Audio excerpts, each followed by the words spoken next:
Hmm.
hear us? No, I can tell it's, well, it's, the camera focused in on me. You don't have to write it, it hears you. They're hearing a little bit. Oh. Yeah, we can hear you now.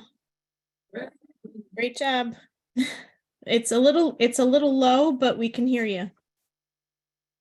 You're loud and clear. Yeah.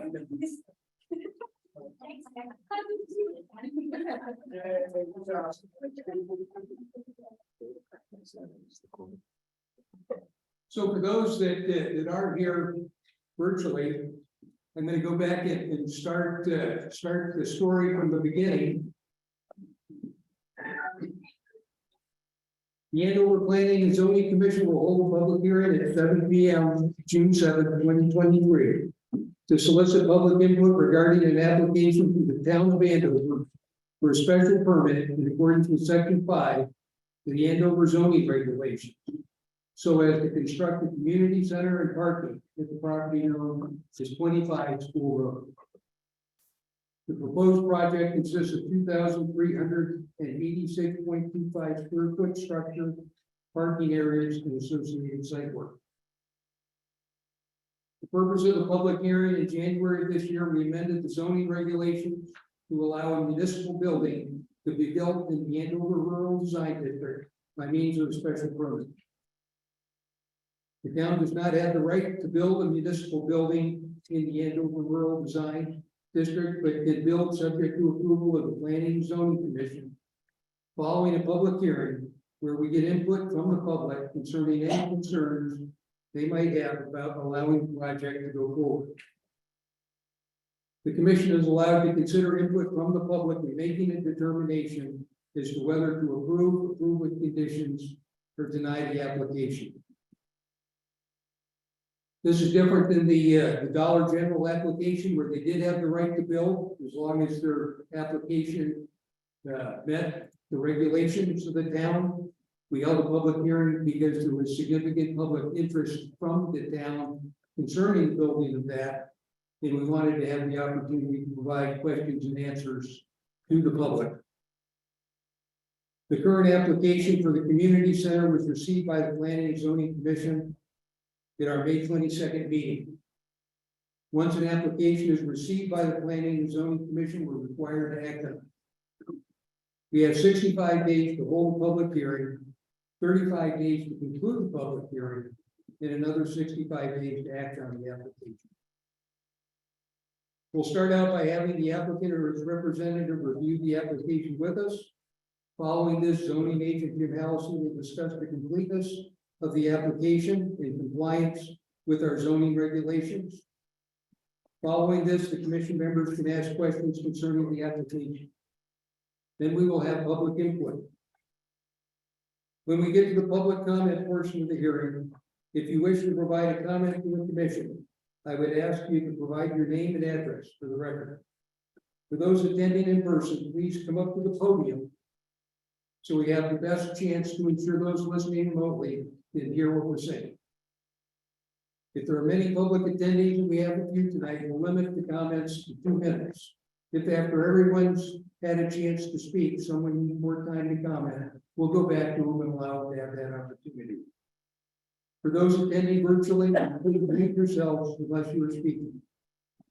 Please direct your questions or comments to me, and I will redirect those as appropriate. And please be respectful. After everyone who wants to have a chance to comment, the commission will discuss whether or not we have sufficient information to close the public hearing. If it is felt that the commission needs further information or wishes to have the opportunity to ask further questions at a later time, the public hearing can be suspended and continued at a later date, which we tentatively targeted for June 20th, if that need arises. The commission is not allowed to begin deliberations on the application until after the public hearing is closed. So if we do not close the public hearing tonight, the special meeting we have scheduled following this meeting is adjourned. Are there any questions at this point? Yeah, excuse me, sir. Can we, the audience, introduce to the commission members, please? You bet, Don. I'm Jed Larson, Chairman of the Planning and Zoning Commission. We'll go around through this way. Hi, Steve Nelson. Nice. Anna Permay. Hi. Dan Blanchard, I'm the alternate member. Hi. Scott Person. Nice guy.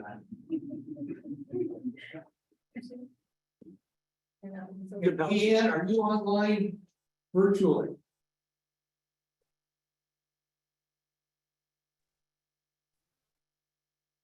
Yeah, I don't know that, yeah, I think that's her phone number down at the bottom of the list, if you're there trying to let us know, it shows that you're muted, but, for the public hearing, we won't seat alternates, every commission member has the opportunity to, ask questions. Once we get to deliberation, only those members who are seated will be able to participate in the deliberations at that point. And I should say, I'm Mark Branson, I'm land use council from town of Andover. Jim, you might want to Jim introduce yourself while we're at it. Jim Allen, zoning agent. Any other questions before we start?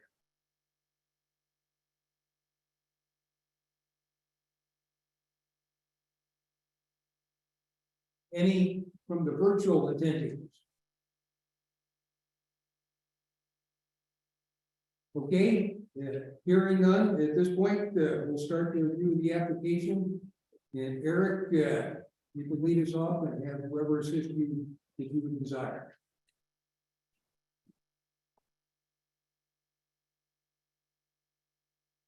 Chairman Larson and members of the Planning and Zoning Commission. On behalf of the Board of Selectmen, the town of Andover hereby submits this application for a special permit for construction of a community/senior center and parking in the Andover Rural Design District. Representing the town will be the town's attorney, Dennis O'Brien, from BSC Group, Matthew Steppen, right here, and from Leading Edge Builders, Clear Arrow, as well as Eric Sanders. And unfortunately, Matt, the architect from Peg Arch, was unable to attend. And there are also members of the building committee here. So I'm not going to talk a lot about the history of how we got to this point, because I don't think it's really relative or relevant to this application. But I will say the seniors and residents of this town have been waiting patiently for a community center for many years.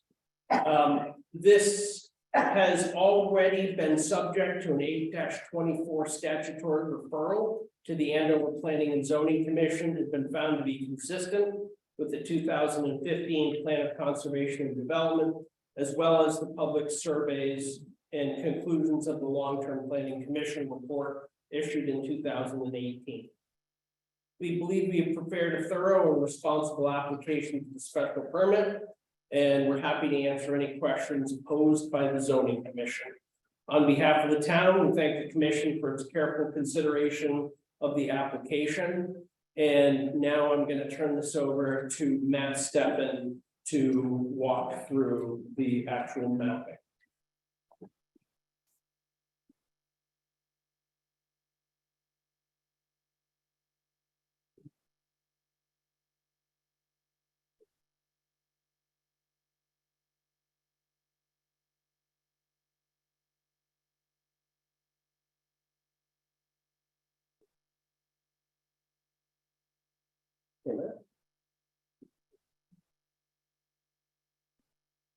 Good evening.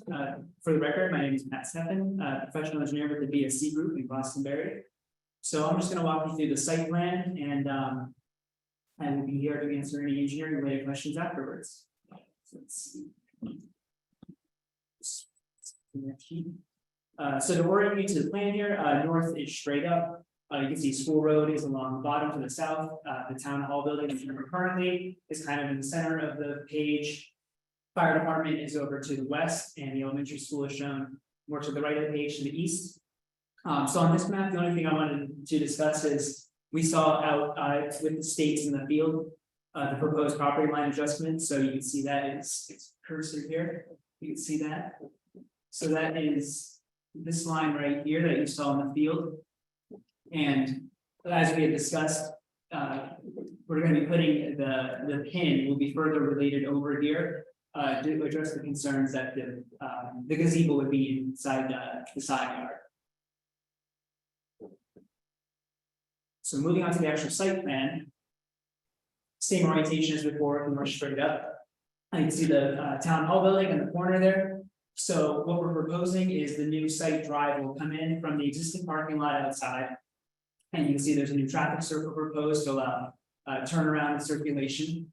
We're proposing 4 additional handicap parking spaces along this area. And additional parking would be supported from the existing town hall parking as well as the fire department, which is all on town property. The proposed building is shown up there with the diagonal hatching. You can see that we have the sidewalk leading up to the front, and we have an entrance at the front as well as a side entrance on the sidewalk there. Around the back, we also have an additional exit from the building on the lower level. It's a walkout basement, and that will provide access to the parking from the fire department area.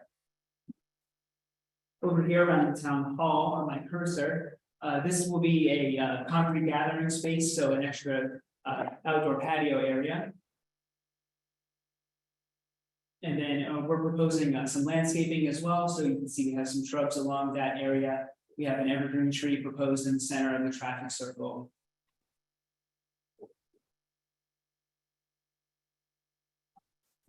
Yes, Mr. Devon, as you move from sheet to sheet, just state what sheet you're on. Oh, sure. So that was sheet C 1.0, this is C 2.0.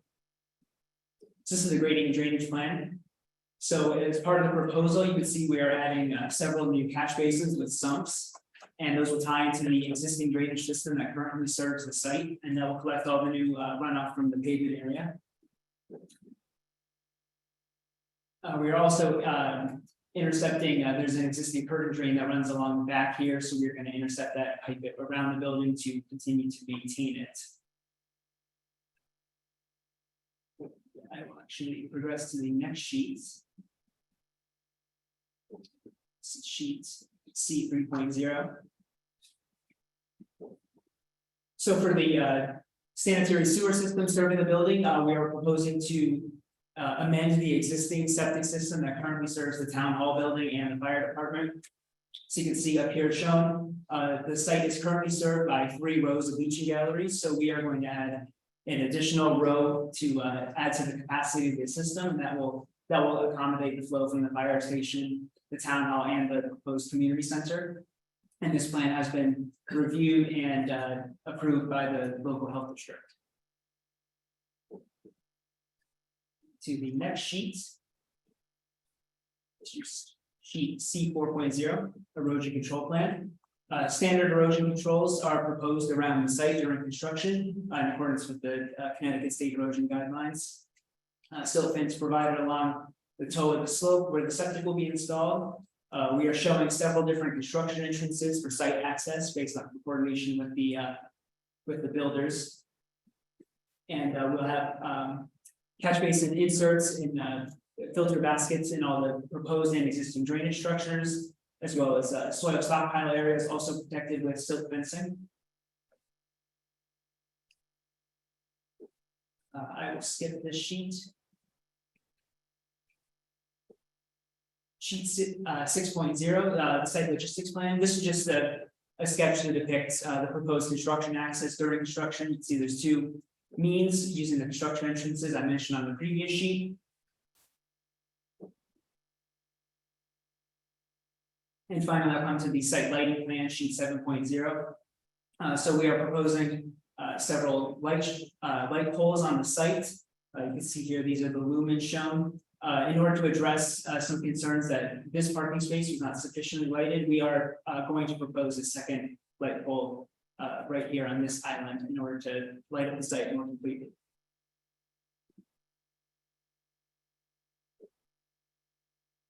So that's the site portion of the project, and I'm happy to answer any site-related engineering questions. Thank you. So at this point, is there more presentation, Eric, that we're gonna go through, or is it at this point where we should ask Agent Halsey to give us his assessment of the application? Mr. Chairman, I think that they have to review the architectural, someone, I know the architect isn't here, but the applicant's gonna have to review the architectural plans. Someone has to. Eric, you wanna help with that? Okay, Kurt, step down, your next slide up. Yeah, you saw the next one.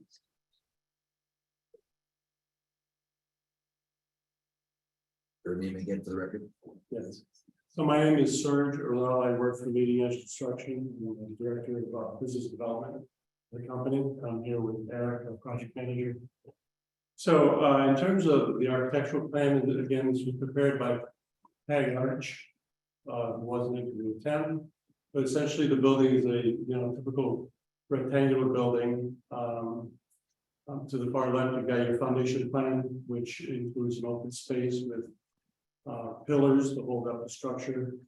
And then to the right of the front of the building, you've got your proposed toilet rooms, which will be built in the future. And you've got your mechanical spaces. First floor, you've got you're walking through the front door at the far right, walking through a vestibule.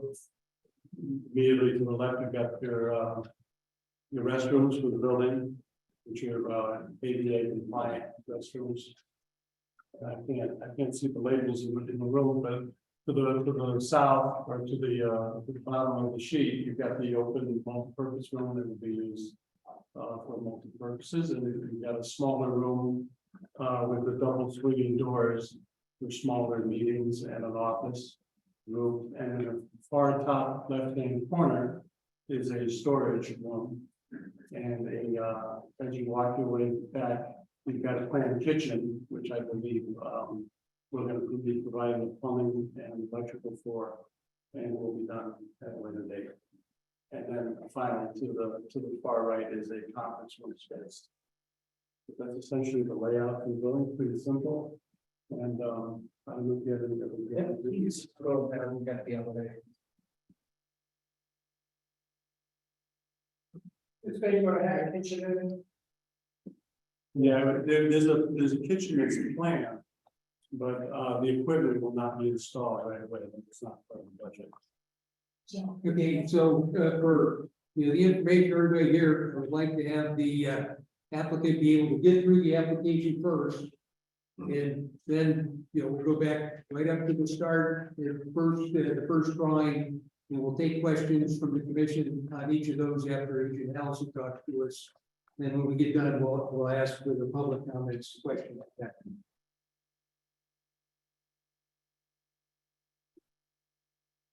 So this sheet shows top left-hand corner would be the front elevation facing the turnaround circle that you saw on site. And essentially you've got the front door with a portico above it, to protect you from the weather. And the facade is just a regular siding, PVC siding. Front and typical roof like you see on a residential house section. Top right hand corner just shows a perspective view of that.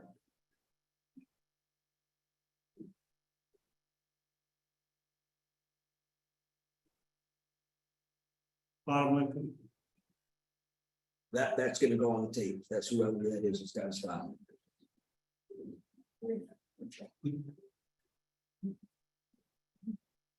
Thank you.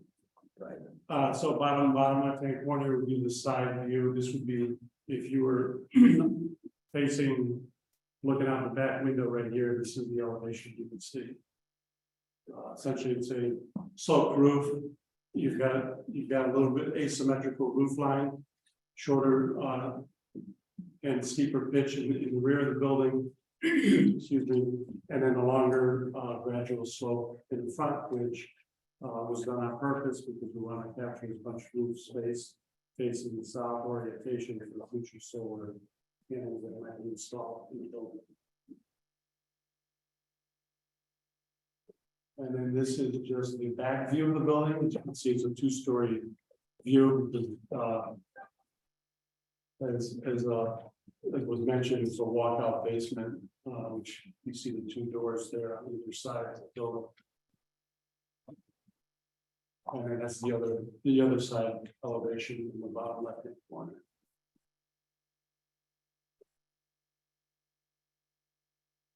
Mr. Chairman, for the record, Mark Brady, you said that the long slope was on the rear and the steeper on the front. No, Exactly, that's not what I'm seeing. yeah, no, the sharper slope would be facing the back of the building. Yes, As you can see, the two-story space at the back, and then the longer gradual slope at the front of the building. facing south. Facing south, so we can get the solar orientation. I knew that. If I said that incorrectly, I knew you had to meet that. I think that's all there is on the petrol runs. Okay, thank you. Agent Halsey, at this point, give us your assessment of the application. Sure.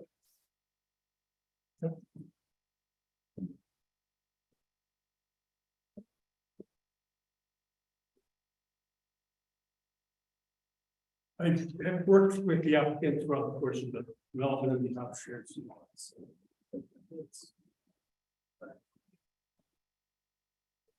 The plans, I find them substantially complete. I do have some comments, some deficiencies, and I'll mention them right now.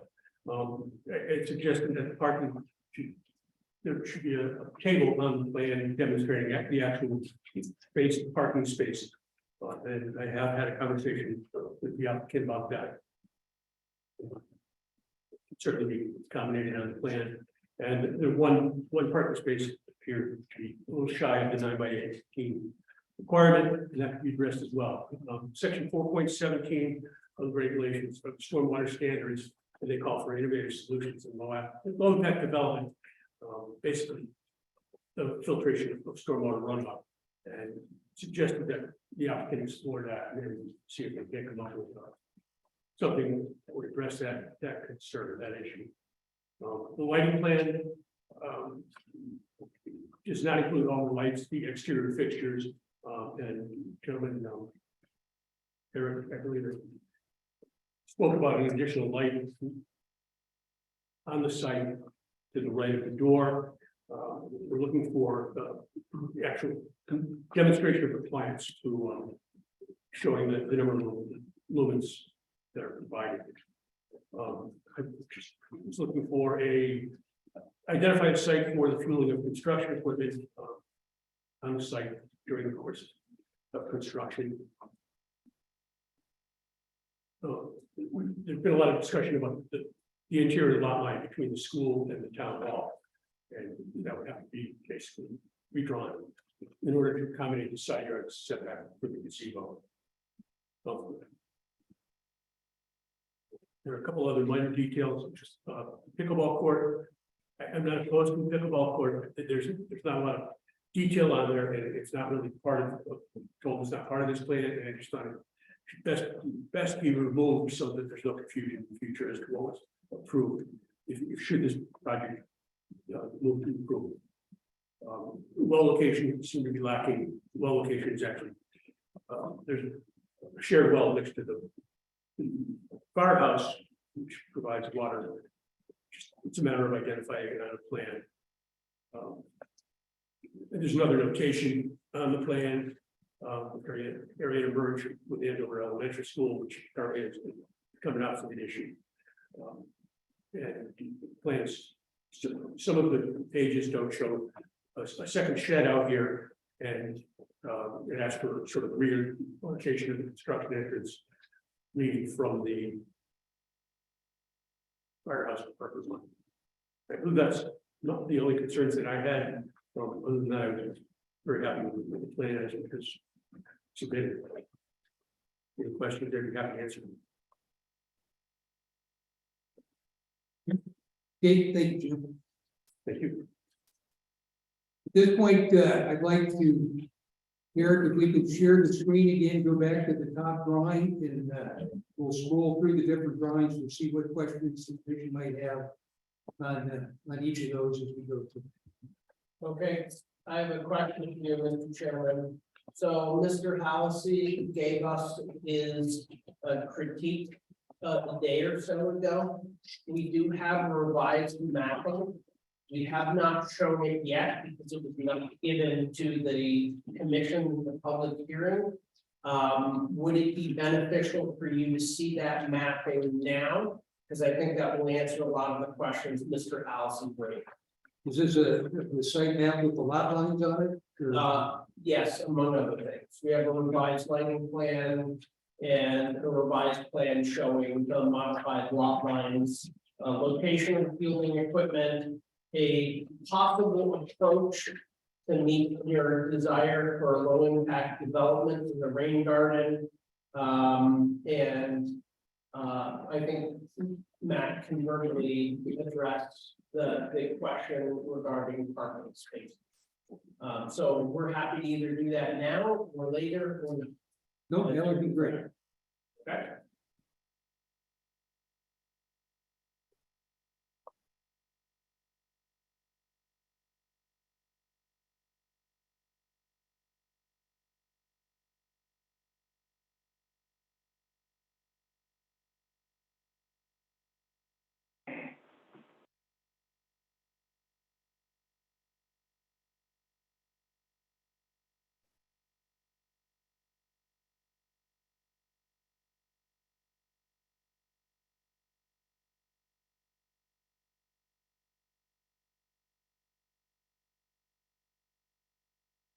Okay, and here is the revised plan set based on the questions or concerns raised by the zoning agent, Jim Halsey.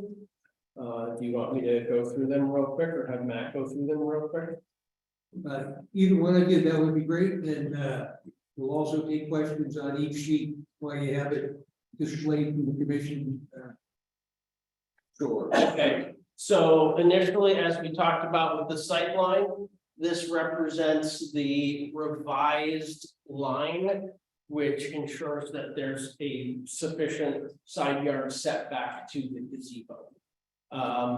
This plan also shows the location of the second shed. Not all the sheets in the plan set does. You know, that's something we can certainly address prior to filing any plan. So are there other questions on this? Did you understand where the parking space was that came out being a little smaller than the regulations required? Matt, I think you can probably best address Wait that. till we get to that sheet.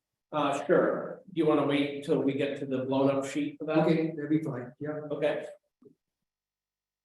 Any other questions from the commission on this sheet here? And what sheet number do you have up there, James? This is. Good question. I'm looking for a number two. Sheet 1 of 1, unfortunately. You know, we didn't prepare this as a fully complete plan set. No, I understand. We're just addressing the questions that the zoning commission had. This is listed here as sheet 1 of 1. You know what sheet that corresponds to? Index. It's a modification of the original ones, the sheet Sheet 1. one of them. Yeah, Okay, so sheet 1 of 1. around the index, it talks about limited boundary survey. That is what this is for.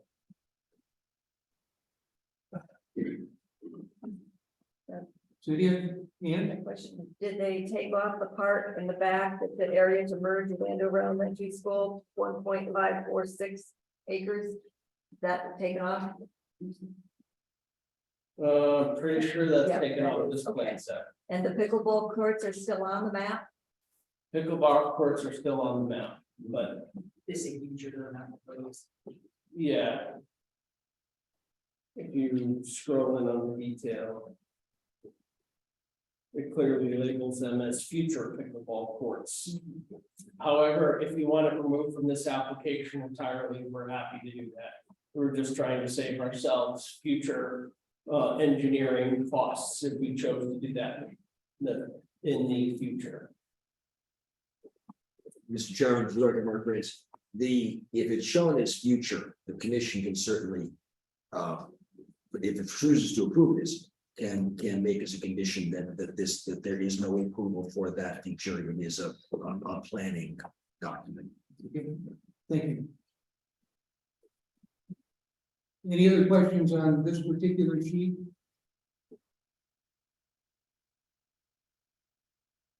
And Eric, can you just, because it doesn't say displayed there now. But I know there are other deed lines and lot lines, and if you can just give us the history that you have in the past on how we got so many different lot lines up there, I think that would be helpful. Sure.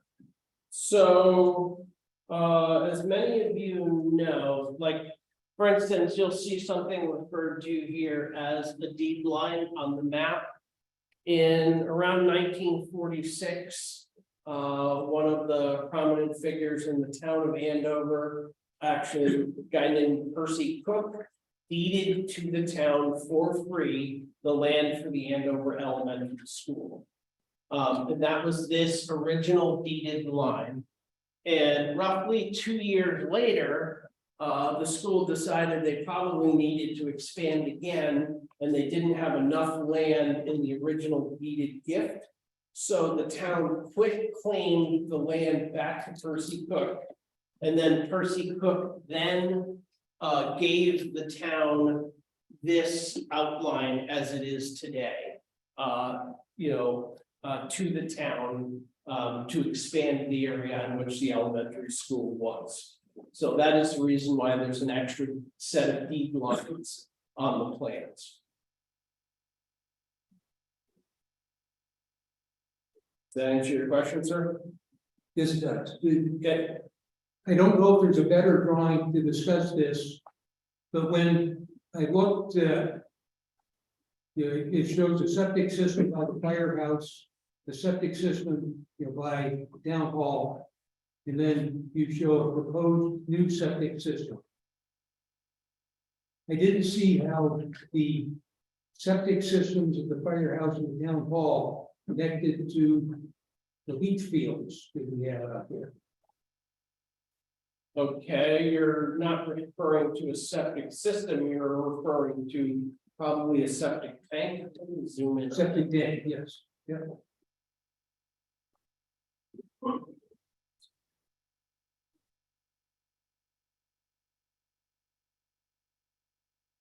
So we'll start off with can everybody see where I have the cursor? Yep. The fire department has a holding tank for their leach field that is located somewhere around here. That line actually connects to right here to the first end of one of the galleys of the overall septic system. So this feeds a distribution box at this end of this leach field.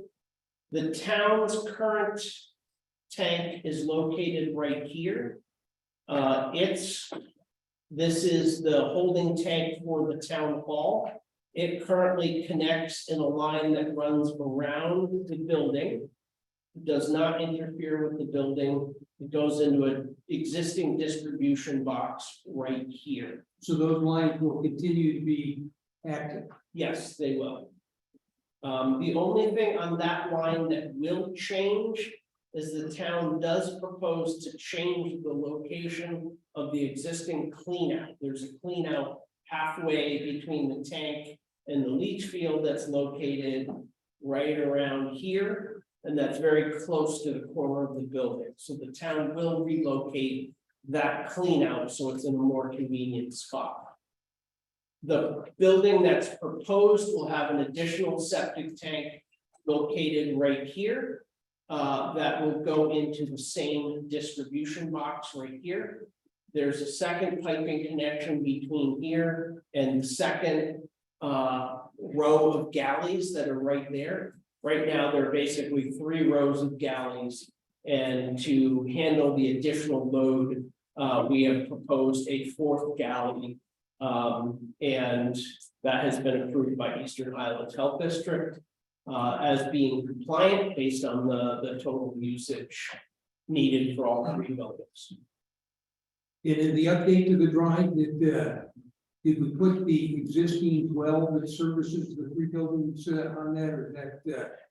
You know, we didn't, we intend to do that, and obviously, I'm assuming that will be a condition of approval that we located on the mapping. The well is right about where my cursor is right now. It is directly in front of the fire safety complex. And that one well will serve all three buildings. Yes, it will. We have, Eastern Highlands Health District has said it has sufficient capacity. We have notified the state of Connecticut that we intend to use that for a third well, because it's already a tested and monitored well. It's just basically a notification form, and you have a copy of that in the files. Thank you. Any other commission members have questions on this page? Yeah, I don't know if it relates exactly, but in looking at the rest of the application online from the Eastern Highlands Health District. Their application, it says your application has been reviewed, plans approved with the following conditions. Have those conditions been met? Well, go through the conditions. One of the The conditions, conditions, field verify the invert of the existing leaching row and adjust the system inverts accordingly to match to be added to the plan.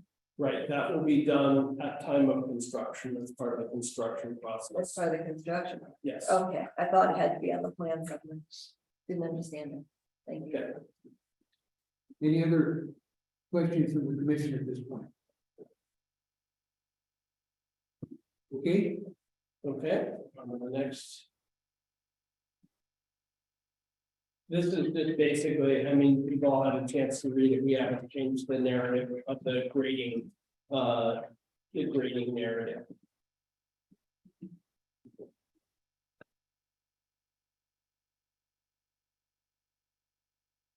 Are there any revisions to this one? You know? Okay. Do you have any questions on this sheet? This is just the No. detail Parking? sheet. The parking? Oh, so the zoning agent asked a question about the parking for this first spot right there. So Matt, you want to answer that one? So the question was raised about this parking spaces, I can zoom in a little closer. So this one is intended to be a van accessible handicap parking space, and so per the Connecticut building code, those are typically 8 feet of hatched and 8 feet of unhatched parking space. Legally, it all is considered part of the space, so it's really 16 feet of parking. But this is just how they're typically configured per the Connecticut building code. so run that by me again. I was trying to figure out whether the hatched area was the parking spot or the empty spot was the parking spot. A person going to use that space can use any part of the 16 total feet, so they're allowed to park in the hatch, they're allowed to park outside. Okay, the so hatch. all these spots exceed the Exactly, 9 feet, I think it is. right, the other vehicle spaces would technically be 15 feet each, because they're 5 and 10. Okay, one other question, and I don't know if it shows up on this or not, but right now we've got 2 parking spots, you know, right across the way here going over towards the gazebo. And they aren't listed on any of the drawings. Is that intentional? They're just sort of outside of the scope of the. this Okay. project. So those are the on that, in one of the notes. On that page we popped over, it talks about the curbing being granite unless otherwise specified.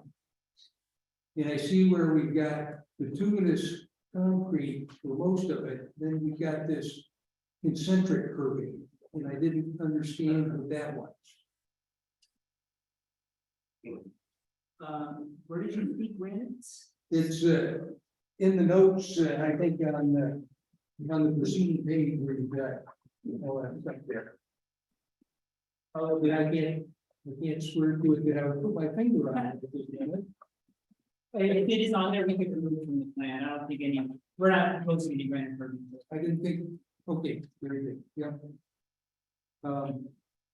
Any other questions from the commission? On this one? Handicap spots, regulations? I believe so, except we're basically only adding, the only parking we're adding is handicap parking spaces, so it takes what you have now and adds. I think it adds all 4. Or it might add 3 total, because I think one of those is currently handicap space.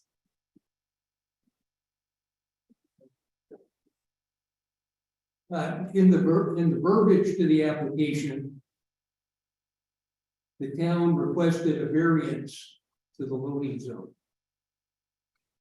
When Agent Halsey and I reviewed a waiver.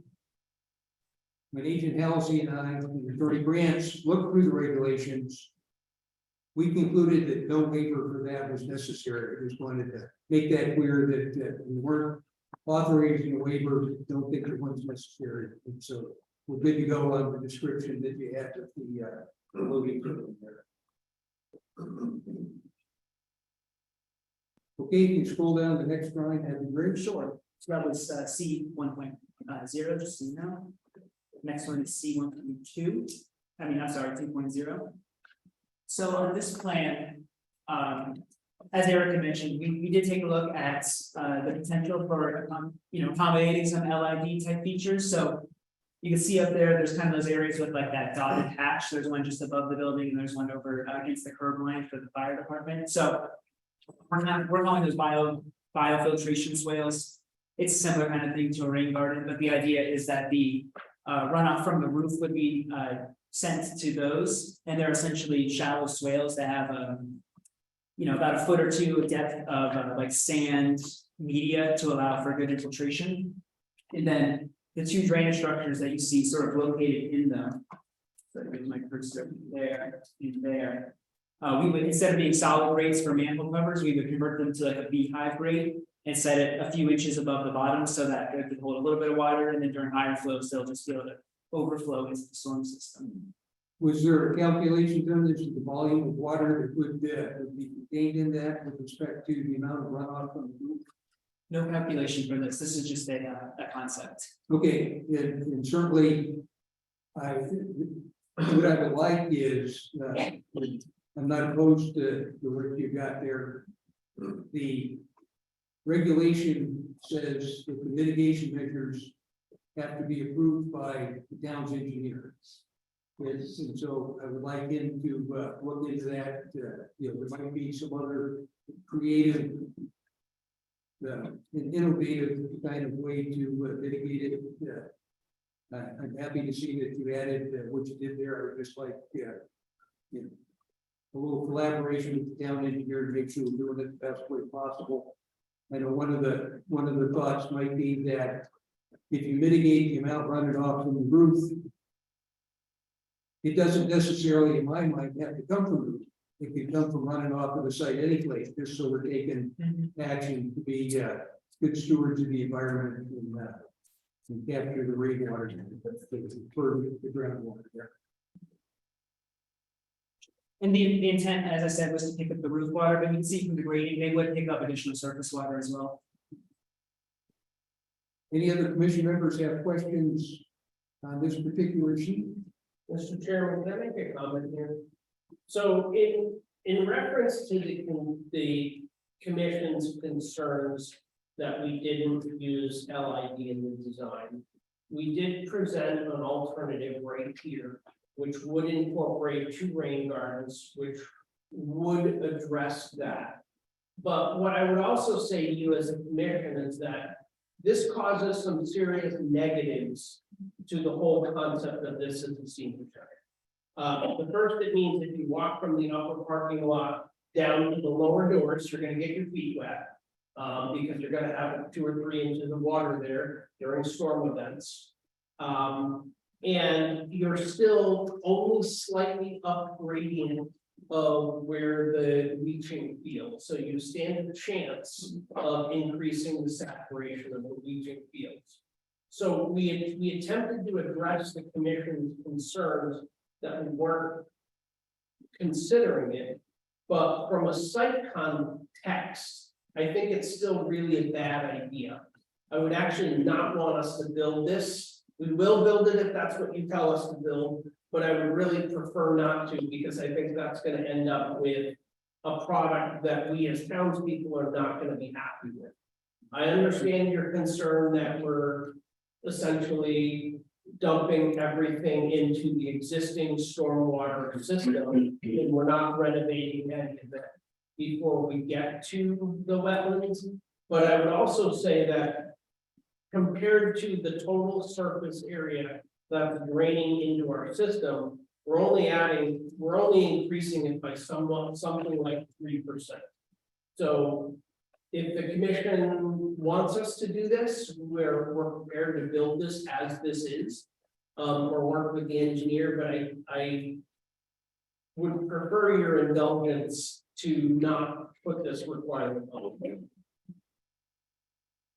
So the regulation requires, it says for any site plan which depicts more than 2,000 square feet of impervious surface, the building areas, paved areas, the site plan shall include provisions to retain stormwater runoff so as to produce no increase in peak runoff. The methods used to meet this requirement shall be prescribed by the commission's engineering consultant, which is our town engineer. So that is certainly not my area of expertise. Don't want to pretend that it is. I think if we talk to the town's engineer, we got him to weigh in on what the best way to proceed is, we can do that. I do know, that it's the policy of the town to promote low impact design and innovative solutions. It's always a push when we're asking other applicants to take these costly measures into their site plan. And the only way I think the town can encourage others to do that is by doing something along that line themselves. So I would like to have that discussed with the town's engineer. Mr. Chairman, if I may, for the record, Mark Grins, one thing, the regulation that you just read talks about peak runoff. Yes. Which is not necessarily the same thing as LID. But I think you're exactly right, that this should go to the town engineer, both to evaluate the concerns Mr. Anderson mentioned about proximity to the building, proximity to the leaching field. I realize that this is conceptual, but maybe it will become less conceptual after you meet with the town engineer, because those are different things. LID seeks to avoid increasing peak runoff, but it's also a renovation strategy. And there may be ways of achieving those with separate structures or in separate locations, and that is an engineering matter. So certainly the applicant should be, I know the hearing isn't closing tonight anyway, so certainly that's something to discuss with the town engineer. Thank you. Any other concerns or questions from the commission on this particular drawing? Okay, we can go down to the next one, Matt. Sure. So no changes to this one, but if you have any questions, I can hover on here for a moment. Yeah.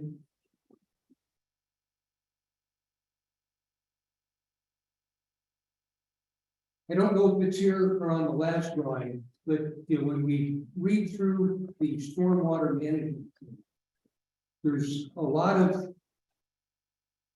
inspections that are done, both in the stormwater management plan and the erosion sediment control plan. Who does those inspections? It talks about the engineer doing it. Is it a note maybe you saw on the note sheet?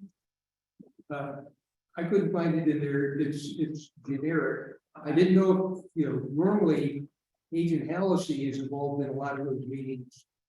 And sometimes he's not involved in a lot of those meetings because he never gets invited to participate. But I am interested in understanding that, who's going to do the inspections and whether or not those inspections are documented, because my sense is that I often see no inspections done, no corrective actions taken. I'd like to try it better on that. The contractor is generally responsible for maintaining erosion control during the site, so they are required to perform, their own inspections and make changes and maintain controls, provide additional measures when needed. I think the town always reserves the right to inspect at any time. Sometimes either the design engineer or a third-party engineer can get involved, but that would be a matter for the town.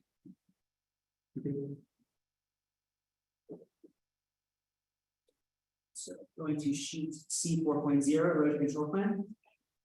So to address one of the comments from before, that loads, we are showing an area for vehicle fueling during construction.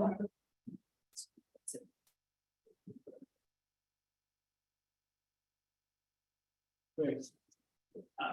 So that will be, that is in the parking lot of the fire department, so it's on a paved surface and it will have, form of spill containment around it so that nothing can get into the groundwater or escape over to the on-site wetland. The other comment about the shed, it's not shown on the plan, but we did adjust the construction entrance and the silk fence to avoid it, so the final version of this will show that shed and demonstrate that it doesn't conflict.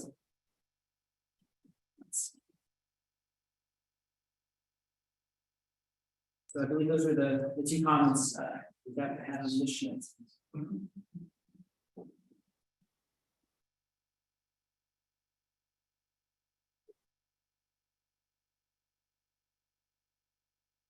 Can you just point to where the silt fences are on that?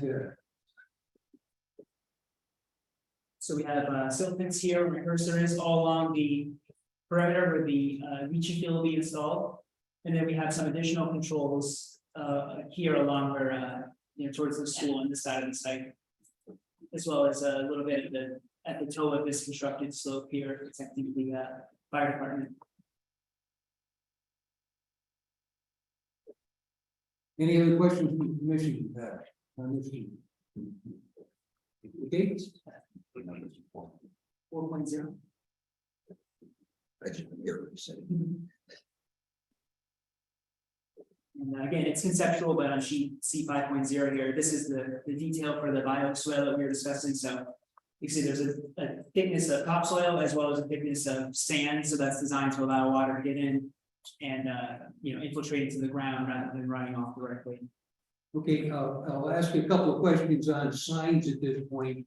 And I know, somewhere in the plan, it talks about a sign that's compliant, in compliance with the Andover's zoning regulations. I think the requirement is in there that if we have the specific size for the sign.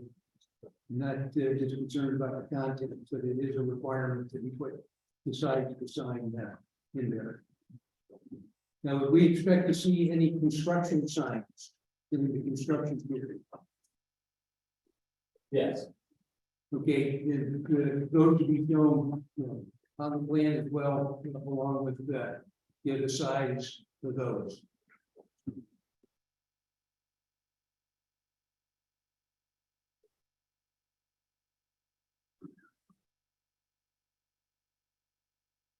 So going to sheet C 6.0, I think this will be a good place to show those signs. So we can certainly add that to the sheet where the contractor wants to put their construction signage.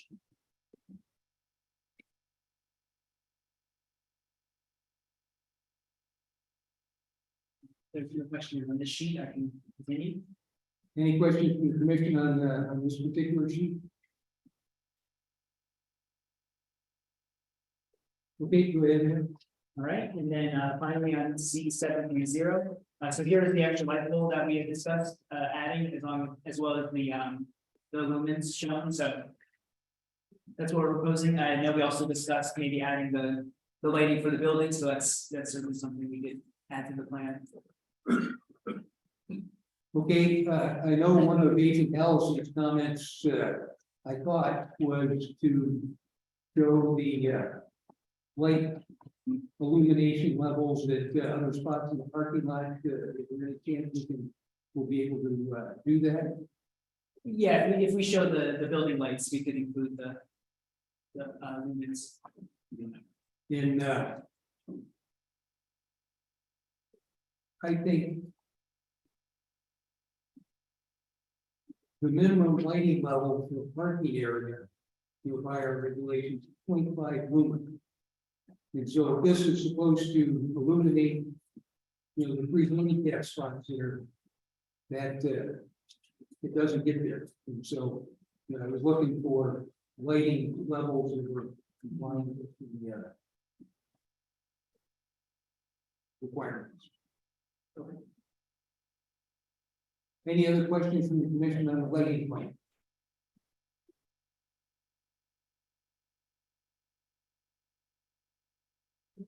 Okay.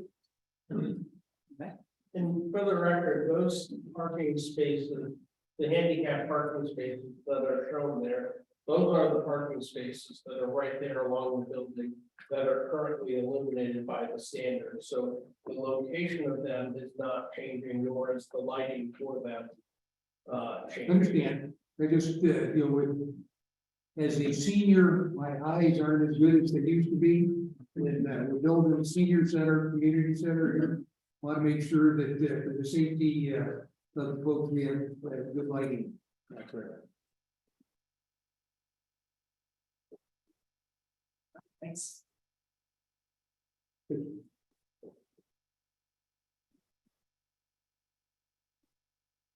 I did have just one comment on one of the architectural drawings, if somebody wants to. Serge, you'll pick up and, try and get that, I'm sure it's got an easy answer, I just couldn't figure out what it was. On the plan or? No, that, it's this thing on the outside of the building, so go scroll down, I guess it must be at the bottom. Oh, there it is, on that bottom picture there. I don't understand that cross hatch. This here? No, the one to the left. Here?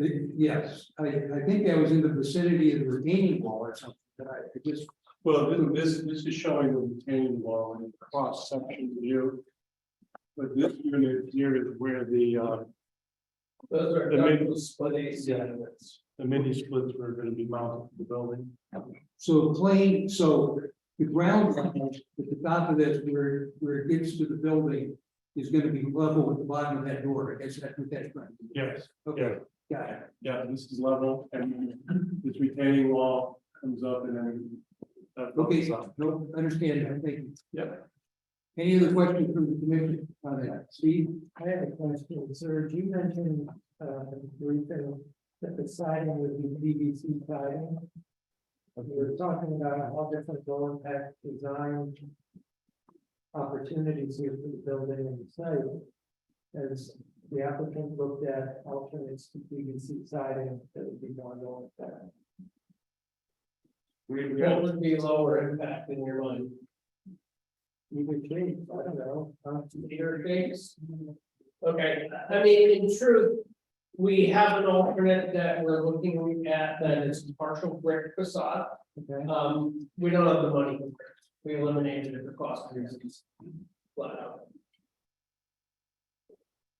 And this would be a much lower maintenance in the long run. Sure, certainly no maintenance.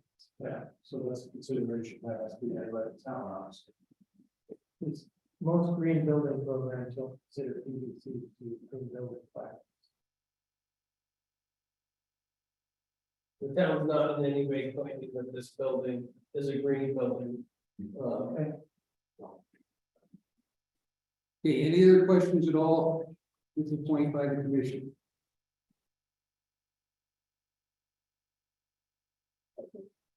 I just don't like the idea of this roof pitch being different. It just seems like a really odd thing to do. And it looks like there'd be a lot of roof, even if you made the pitch the same.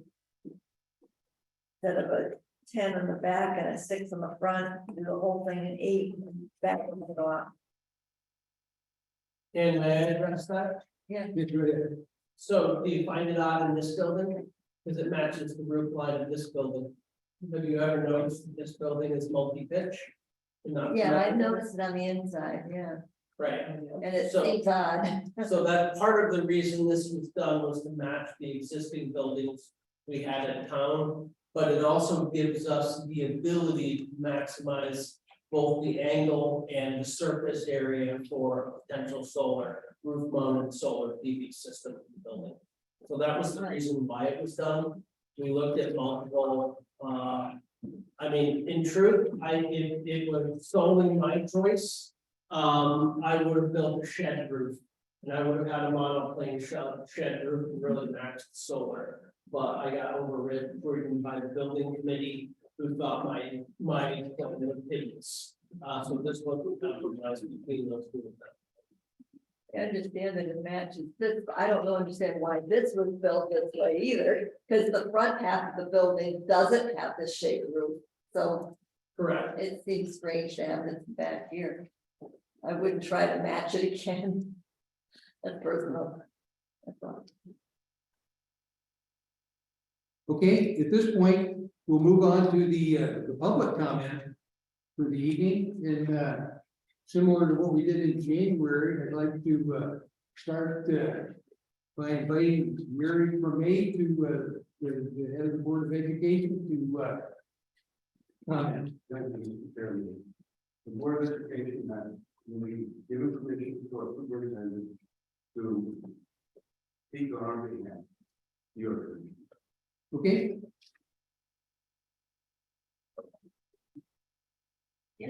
Hi, hello. this video here, I'm going to give you samples of to everything that I'm going to be referring to here. And I think that for people who are not here, Just for the record. yep, I think for people who are not here, it will be easier if Taylor, the principal, is able to share the screen.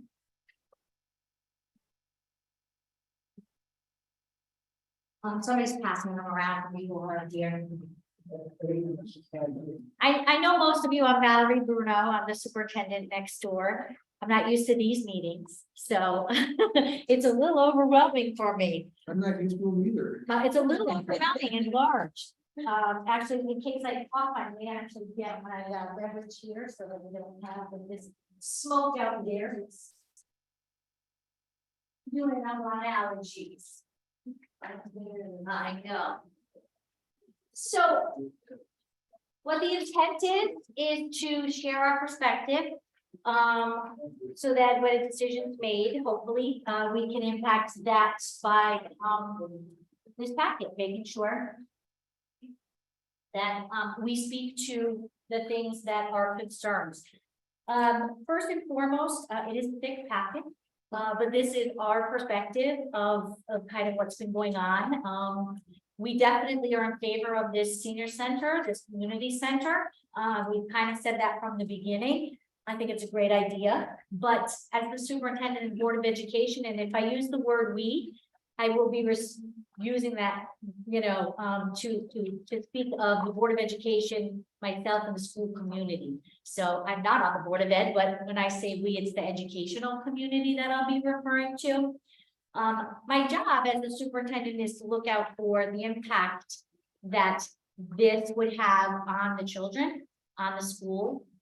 It's our job to oversee the building next door, which is the largest building here in town. And so when we go through these things, I don't know about catch basins and I don't know about runoff, peak runoff. But I do know that it's my job to look at the impacts that it would have on the school community. So we put together some stuff here. I'll take my glasses on and off, you know, old, can't see. So I apologize for that, but on the top there on the first page, and I don't intend on reading every word, which is why I also have some copies there of our perspective.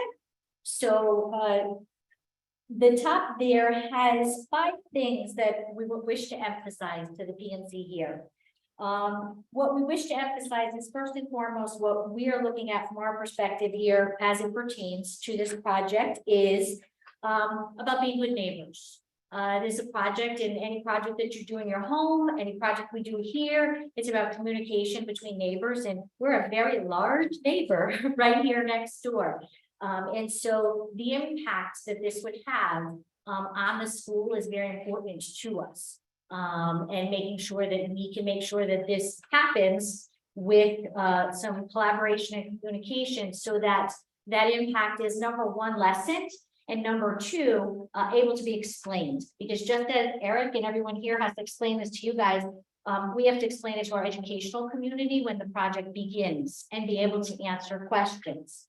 The second thing would be us looking at, the law requiring the Board of Education to be included in this process. We'll talk about that in just a second, but it's not even just being a good neighbor, it's whether or not the table has to include that other board so that we can look at what the impact is, because we know schools.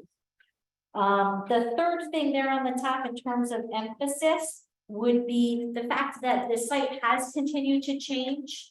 And so when we look at the impacts to our community, every time there is a change, it impacts us in another way. Just tonight, there were changes from last night to tonight with the plans. And one of the things that jumped out at me was the fueling area. And I thought, okay, is this going to impact us with the fueling area in the back? Is it going to affect my preschool that's out there in the playground? What is the impact? Maybe there isn't going to be one, but that would be a conversation that we would have to have because there would be a fueling area in the back now. And I don't know if that impacts us in any way, shape, or form. So it's a conversation that we need to have. And then we really do have to look at whether or not all of the perspectives come together and we are able to look at a memorandum of understanding for making sure that moving forward, if there is any impact to the school that arises later on, that we're able to address this. And so that's definitely going to be something that's important to us. If you look on the bottom there, these are, again, from the information that we have, these are the inconsistencies that we can see so far that we would really like the PMD to consider. In the application itself, it still says that there's no timeline and that there's no staging areas planned. That's just an example of something that's very difficult for us as a school community. That is a very high impact statement because we are responsible for not only making sure that on a day-to-day basis, the children are safe, which is what I know everybody wants, but we have long-term plans as well. We have plans that get turned into the state, and we have to tell them if on our property there are things that are occurring. And we haven't been given a timeline, and we haven't been given things, like, is the staging area going to be up during the summer? Is it going to be up in the fall? How long will it be up? And these are bits of information that we have to know that is high impact for our educational community. The space available for emergency vehicles. I did notice that as we were talking or as we were listening before, there was no mention whatsoever of the school. It was mentioned 2 times in terms of going through these plans when it was referred to as near the school. We do have a lot of differences in the ways that we use the grounds outside there. If you did the site walk or if you looked at any of these plans, you know that our garage will be shortened there. The use of the garage will be shortened. So no one has even asked what sorts of vehicles do you need to be able to get into the garage? When do you need to get in and out of the garage? Once the staging area is set up, we need to sit down and have a conversation about whether or not something else changes for us. These are conversations that we feel need to occur before a permit is given. Also on the bottom there, the Board of Ed needs to be certain that our drop-off and pickup times are not affected, which can easily be done through an agreement. That isn't something that's even been asked yet. There's been absolutely no consideration to the impact yet in terms of drop-off, pickup, parking. And this is important. And those questions will be asked in a forum like this, but in the gym where Taylor and I and the Board of Education are going to have to answer those questions. So we absolutely need to know if in fact those things have already been thought of. And if not, well, let's sit down and figure out what we can do to make sure that that happens ahead of time. Is it possible?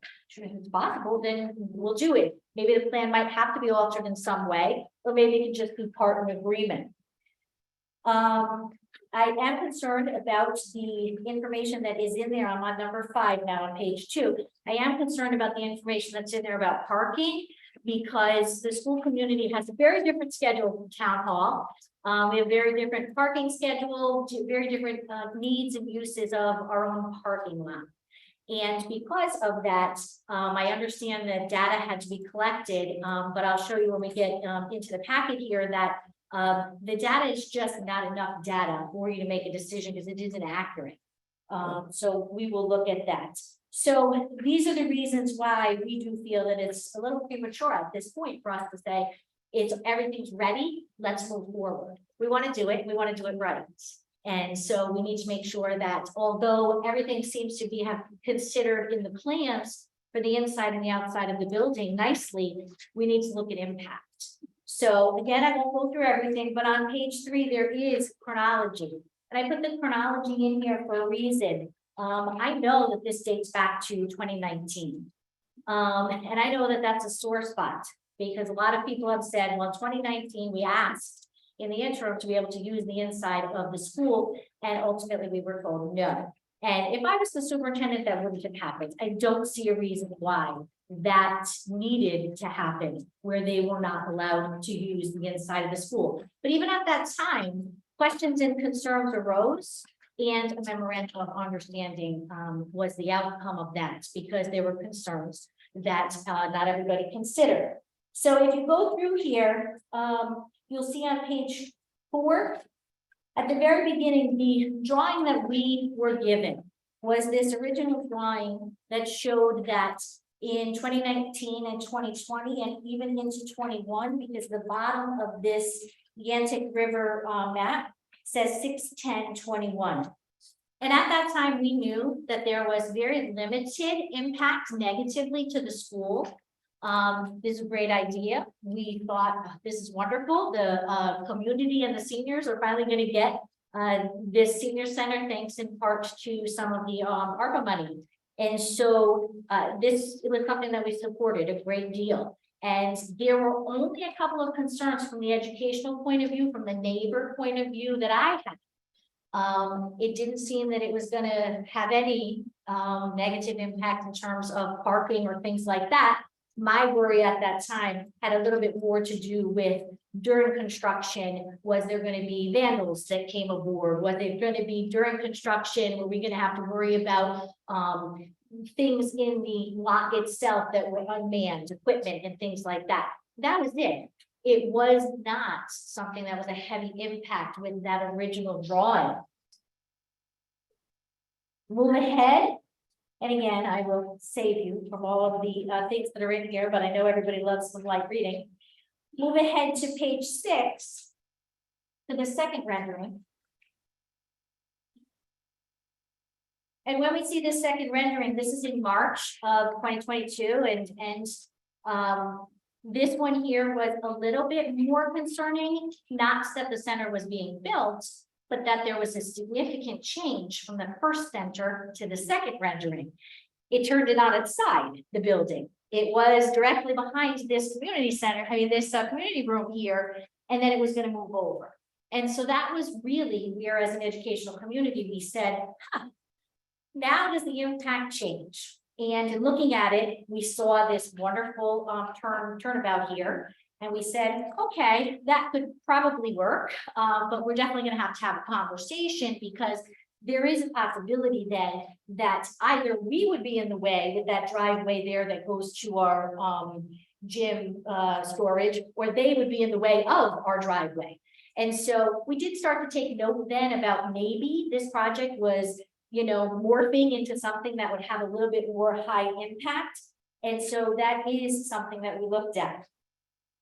As you go down through on page 7, I did have concerns, and by October of 2022, I did start to feel that, maybe in fact there was impact that we need to have a very strong conversation about. And in October, I did have a conversation with Eric about this center, and I was surprised at the time because I was told it was a done deal, that it had already come to planning and zoning. And I did state at that time my concern about the fact that there's a law that says that the Board of Education, as an elected body, has to be the one when it comes to property that's town property that's already been established for a school. The oversight is the Board of Education. And so I called the board chair and said, I have great concerns because it's my understanding that this is just going to happen without our voices. And I'm starting to think of some impact. And I actually think he told me, calm down, because I said, what about this? And what about that? What about this? And he said, well, we'll get together and put it in a letter form. And we did in October 17th. We put that in letter form and sent that to this planning and zoning and said, hey, we've got some concerns. And we were told at that time, it hasn't come to us yet. So no worries, it hasn't come to us yet. But that's when we really started to talk about concerns.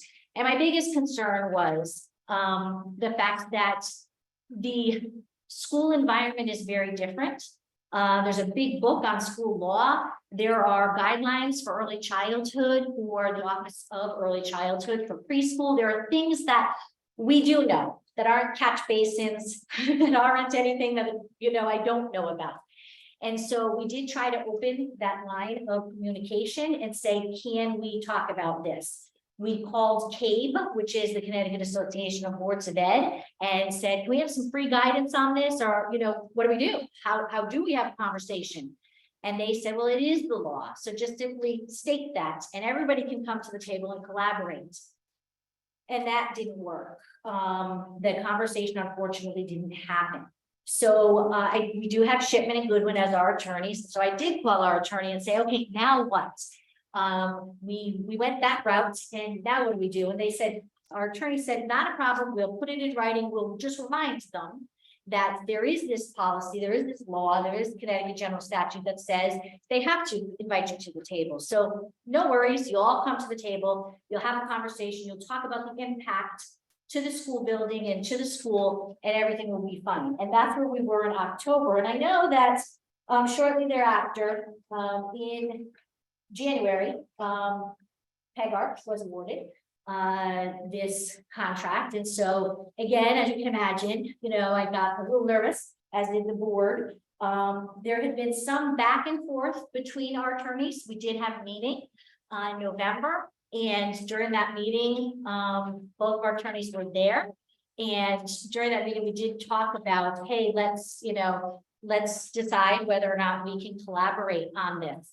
And the meeting didn't go well because at that time, I think the focus was simply on who owns the property. And that was all that was talked about, was who owns the property. Now, I can't say I don't care who owns the property, but I care about the impact to the school and to the children. So it was irrelevant. We knew we needed to have this conversation one way or another. So on page 8 there, when you go through, it kind of really talks about where we were during that fall session. When we get to page 9 here, that's important because in February, there were, and I'll show you when we get to the packet, but there were some things that had changed. And the Board of Ed obviously was having lots of conversations about why we couldn't have a collaborative effort and really just sit down and figure out. We knew that we wanted this for the community and the seniors, and we knew, because we see the seniors on a regular basis, that they want what's right for children. So we couldn't really understand why we couldn't get to this point. But the only solution that was offered to us at the time was just leave that land over to us, just give us the property. And so in February, at a board meeting, the board did decide that that doesn't solve any problems, because we're still neighbors and we still share land. And so deeding it over would not further our difficulties that we were having with communication. And so we moved forward from there. On page 10, there is the third map. And on the third map, that shows some other changes that we just added to our list. That is the map that VSC Group showed us earlier, where in addition now to the questions and concerns about the roundabout, about the turn, We also had an additional handicap spots that was put in. And this had been told to us that this spot here, well, not to us directly, but we were told that this was the area that would be the area that would allow us to go into the backyard with emergency vehicles, with our oil tanker that delivers our oil and things of that nature. So again, there were questions and concerns that arose about, okay, this change occurred without a conversation. Have you thought of this, and this? So moving forward, I'm trying to make sure that I don't, do every line here. Moving forward to May, the end of that particular page there does speak about Attorney O'Brien's letter, which I'll get to in a second, about the fact that he was surprised that we still were not collaborating. So we are talking about a couple of years' time here and no collaboration to say, have you thought about this? The law to which I'm referring is on the next page.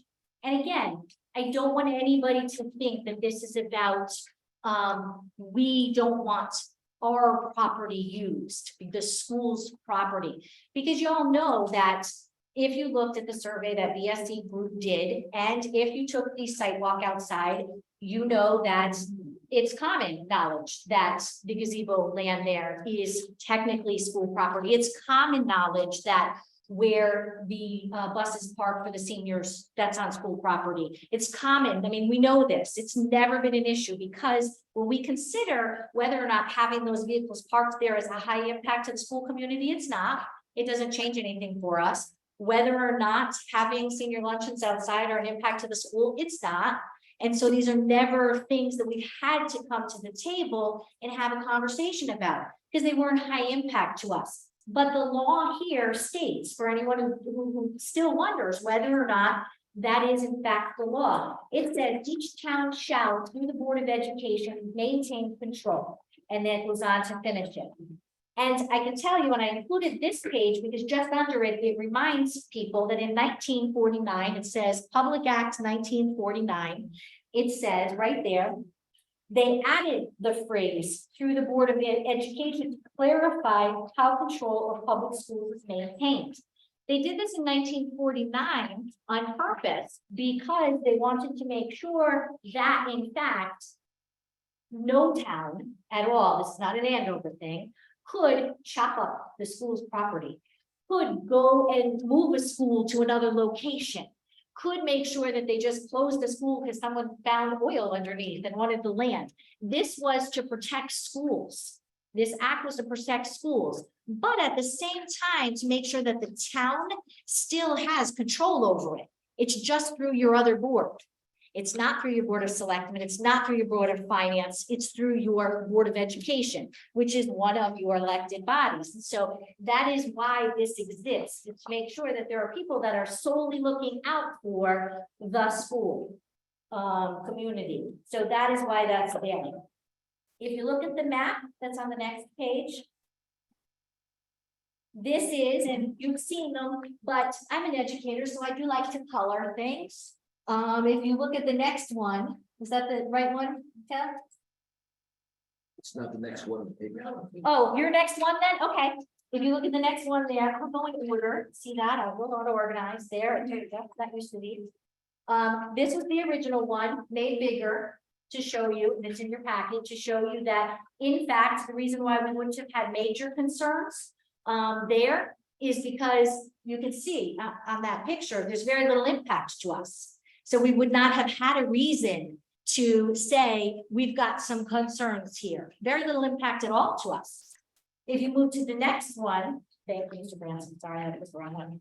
If you move to the next one, and again, it's a little colored there because I do like to color in there. This one says draft existing conditions, and it does show you. It shows you the yellow is what is school responsibility. I like to think of it as a responsibility, not control of.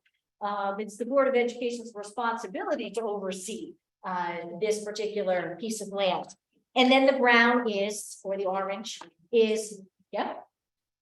I can't find in my packet that map with that kind of yellow. Can you see, Josh, if there's another one there for her? Thank you. Brown and yellow. Yeah, that's what happens. Julia, when you copy it sometimes, the color is off on the printer. I apologize, but either way, it's two different colors. And here, this would be the responsibility under that act to show you where the school's responsibility ends. And the town's responsibility for the municipal portion of it is. So if you go to the next one, Tim.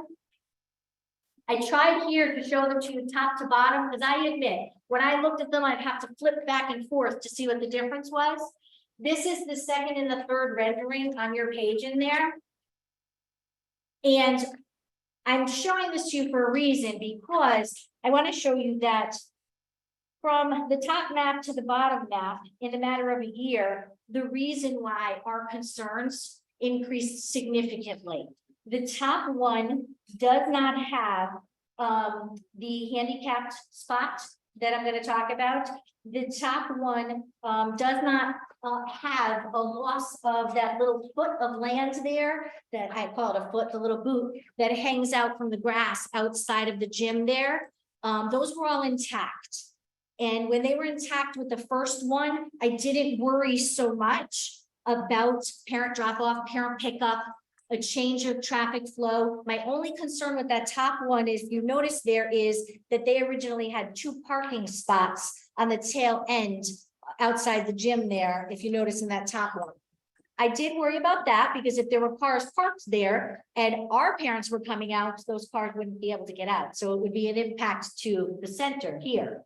And if that happens, then, you know, we would be looking potentially at some accidents. We don't need any fender benders out there.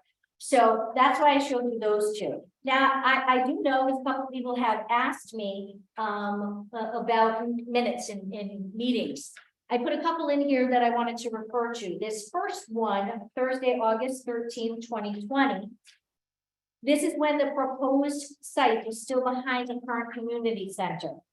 And when we read those minutes, you look down at number 4, number 5, that does show you that the intent was to build this building directly behind us right here.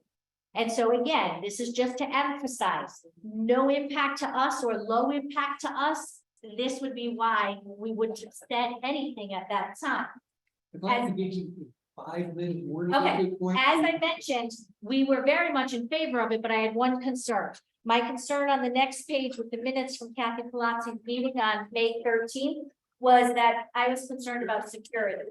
And so we actually granted, we gifted 2 cameras from the side of our school so that this property would be protected during construction.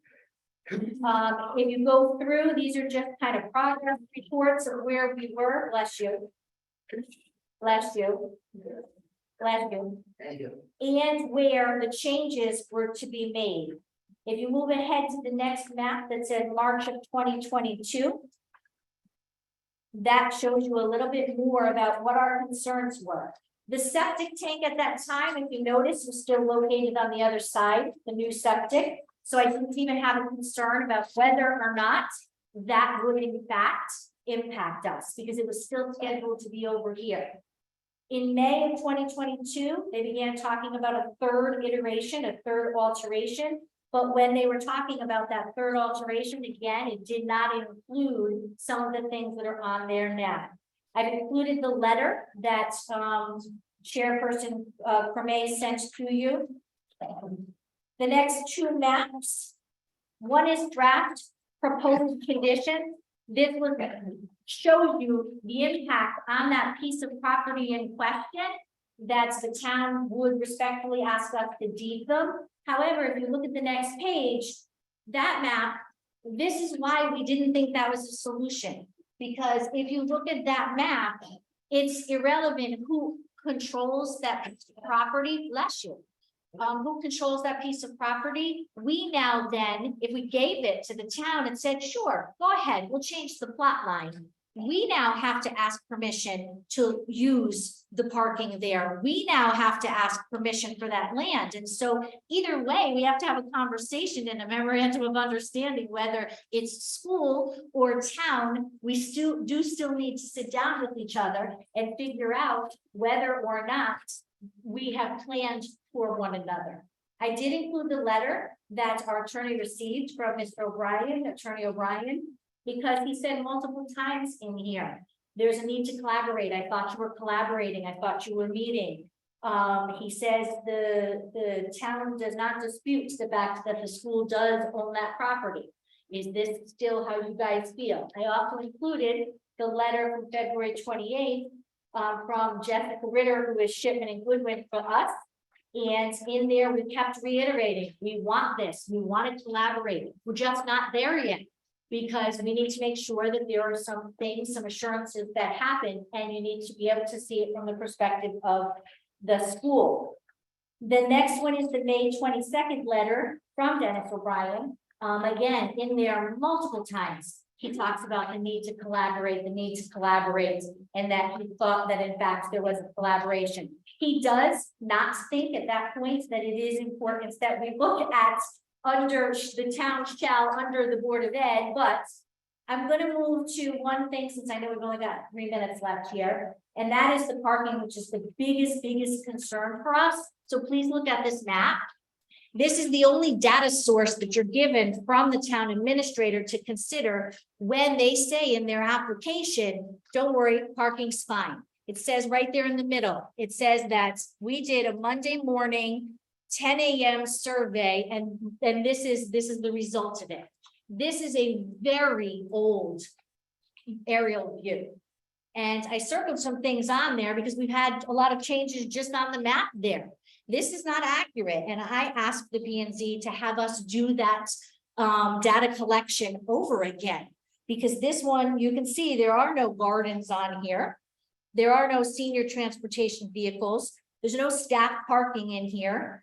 It doesn't have our seating outside. It does not have our playground in the back, and it doesn't have our swings. So this is a very old rendering, and I would very much welcome us to take a new rendering and take a real look at what it does look like when we're parking there, so that we don't wind up in a situation, we don't wind up in a situation where the community center is expecting to use the parking lot and they had no idea that during certain times of the day, we had a lot of people there. So that's very important. And the last two things in there, and again, my notes are written in here so that you can see our thought process behind this. The last 2 pages in here, and then Mr. Larson, I will be finished, are the last concern that we have. And that is this one here that shows what has been called an adequate emergency access to the back. I don't like the word adequate. I want to see proof that there is space there available between that handicap spot, the grassy knoll area, the septic that's there that they're going to put in, and our garage. I want to know. I don't want someone to say, we think there's adequate. I'd like us to see that, because that's very important. And the last one, and then I'll take a breath, is on the last page there. This is a beautiful roundabout. Our concerns on and how it would impact us. If you look at that last rendering, it has a fire zone there, so there's no parking in a fire zone. We all know that. And then it has the handicap spot there. There's no parking if you're not handicapped in that spot. But then that would mean that cars would pull up on the right. And if they pull up on the right, will that block access? And I don't know if it's a yes or no answer, but will it block access then while there are events here to what's considered our emergency entrance into the backyard there? And lastly, on the walkthrough, I've been on the 2 site visits now. They keep speaking about a 6-foot fence. And this is great that they've already decided what the staging area fence will look like. But that fence, as some of you know, because you were on the walk, they said it would be 5 feet behind the stakeout there. If it's 5 feet behind the stakeout there, it's going to be right outside the doors of our gym, which doesn't sound like a problem, but that is an emergency access exit for not only our children, but townspeople when we use that. And so what I don't know is, and we have to find out, I don't know the answer, is, does this mean I can't use that as a fire exit? Because I can't take children out into a parking lot that's full of cars. We also are the emergency shelter for the town. So we need to speak to the CERT team, the fire department, to everybody in town and say, if we had to be the place for shelter for the town, what's going to be different? And these are all things that are fixable, but we don't believe at this time that there's enough information, that there's enough data, that there's enough back and forth collaboration for us to have the answers to those questions. And I think that we could be creating some bigger problems for us as neighbors if we don't get those answers first. Thanks.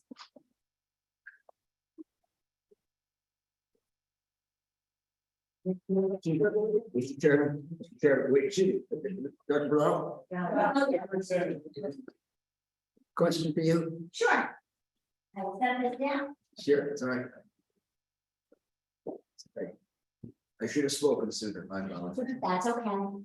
For the record, Mark Grants, Council of the Commission. I understand clearly, you've said it many times, that you're dissatisfied perhaps or disappointed with the lack of collaboration with Board of Selectmen in town. Yes, there wasn't any. But can you tell me from everything that you presented, what is there here that violates the zoning regulations? Because that's this commission can't order the Board of Ed and the Board of Selectmen to talk. They can't really order anything and ask for something. They can't order them.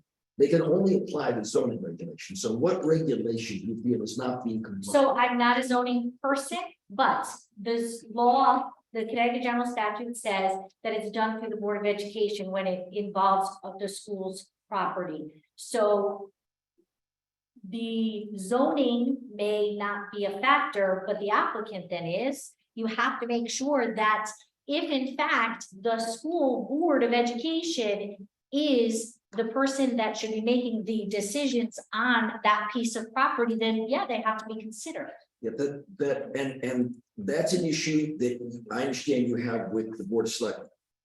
But the town has standing to file this application. There's no question about that. They are the owner. And owners should always file an application. And then this commission has to apply the zoning regulations. So if I understand you correctly, you're not citing any zoning violation that is being violated. Well, I wasn't here. But you have concerns. I wasn't here to cite a zoning violation. I was here to share with you our perspective, and our attorneys have met with and still stand firmly by that Connecticut General Statute that says that these plans, to find out if they are in terms of impact, just because you can do something doesn't mean you should do that. And so I don't think there's a senior in this room that would say, we don't really care what the impact is to the school. We just want our center. And so that's what I'm here for. Not to present a particular zoning violation, to make sure that everybody is aware that in fact, we could potentially have some heavy impact to the school community, to our property. And yet, even though the law says you have to talk to us, you don't have to say you have to not zone something, that hasn't happened. And so I do feel very strongly, as you can tell in my voice, that I am an advocate for that piece of property, for the parents, for the children, and for you guys. And so that is why I would like you guys to consider all of those impacts that it has, and have us all be able to sit down. It doesn't matter to me what the zoning number is. I deal with children next door, and I need to make sure that they are safe. As long as you understand that this commission can only apply to the zoning regulations. That is their only authority. So if it complies with the zoning regulations criteria, they need to approve it. If it doesn't, they must deny it. Well, I think that they need to look and make sure that there are no violations to a school property in terms of the regulations that are old. I'm just asking them to look at. I don't know if it's a yes or a no. If it violates anything related to school property, just asking for them to take the time to investigate that and not make a decision tonight. I'm sorry, as their attorney, they can't. They can't explore that. An application's been filed. They have to vote on it. They have to vote on the basis of what's in the zoning regulations. And excuse me, and I will tell you, as their, I don't agree with you that Board of Ed consent is required for this. I just don't agree with you. It isn't, see, and that I think has been my issue in the educational community is that people think it's just about the consent. There were 2 pages in the application that gave data to say why the parking was okay. And I've just shown you that that piece of data is not accurate. So I think that taking a little bit more time to get data that's accurate is what the responsibility then is. I don't know zoning regulation, but I do know that if a decision is going to be made on parking, we should at least be using accurate data, not a document that's 5, 6 years old. So on the, so this is something that's eluded me a little bit all along. We're doing special permit tonight, which means we get to consider the input from the public, Correct, yes, the neighbors, yes. as we make that decision. And so wouldn't that seem to say that we can listen to the school's concerns and take those into account, regardless of what the zoning regulations have? No, that last phrase is where you threw me off. Okay, You can certainly consider the comments of neighbors. Board of Ed, obviously being an interested party and a butter, not a butter, but an operation that's there. But zoning is not a popularity contest. If every man, woman, child in Andover wants you to approve something that doesn't comply with your zoning regulations, you can't. And if every man, woman, and child in Andover wants you to disapprove something that complies, you can't. People are allowed to use their property in accordance with the law. And the law in this case is the zoning regulation. So that's why my question to Dr. Bruno was, what regulation you feel is being violated? She has raised parking. She's asked if parking is suitable. She has raised emergency access. That is certainly something your regulations do address. She has raised the sort of the circumference of the turnaround. Those are all things that you can consider. But the fact that the Board of Selectmen and the Board of Ed haven't been getting along is irrelevant to this proceeding. So I would ask then that we be allowed to have, at the next meeting, our zoning attorney to come and speak, because I didn't realize that, at this point, there was still a question about, you just said, your own property, you're entitled to do what you want with your own property. And It's the law. and according to the law, it is the Board of Education that controls that property. And so I don't want us to sit and debate that right now. That's not, but if you allow us to, Shipman and Goodwin does have a zoning attorney, and I would be glad to have. So you can do that, but you can certainly Attorney Williams can attend and I'm happy to hear what he has to say. But you get back, you just said it's not about control, then you just said it's about control. That's about the impact it will have. I don't want it to be about who Yeah, gets to yes, make the legit. decision. That's not. The impact is a legitimate issue. before we adjourn tonight, we'll talk about, I don't know that we have, I don't have the capability to determine what law trumps what law, but I do want to hear from the rest of the public here tonight. And I knew that if we started down that path, we wouldn't get to hear anybody. So, Jeff, you had your hand up? Yeah, I just have a quick question. In your package put together, the initial letter that came from Shipman and Goodwin for selection is not included in this package. There were correspondences between your attorney that are correct. Specific question. The initial letter sent by the Board of Education to the Board of Selectmen is not included in this package that you provided for the call. No, there's a lot of things not included in there. I would ask, if you put that up online, so that everyone in this building can sit there and see what the initial letter came to us at. If you do that, I would appreciate it. That's fine. I have no problem doing that. Thank you very much. And who was that was speaking? For the record. Okay, somebody heard that. All right. Okay. Sorry about Julia. I, like the packet that's was together, it's helping me understand a lot about this situation. I would recommend. So we aren't following the protocol, at least we were gonna try to do, which is that you come up and make your comment from the podium, so I think we get a better shot at having anybody that's virtually attending here. So if you can do that, I would appreciate it. Well, I'm not gonna go into the plans that you brought, but. Okay, with me.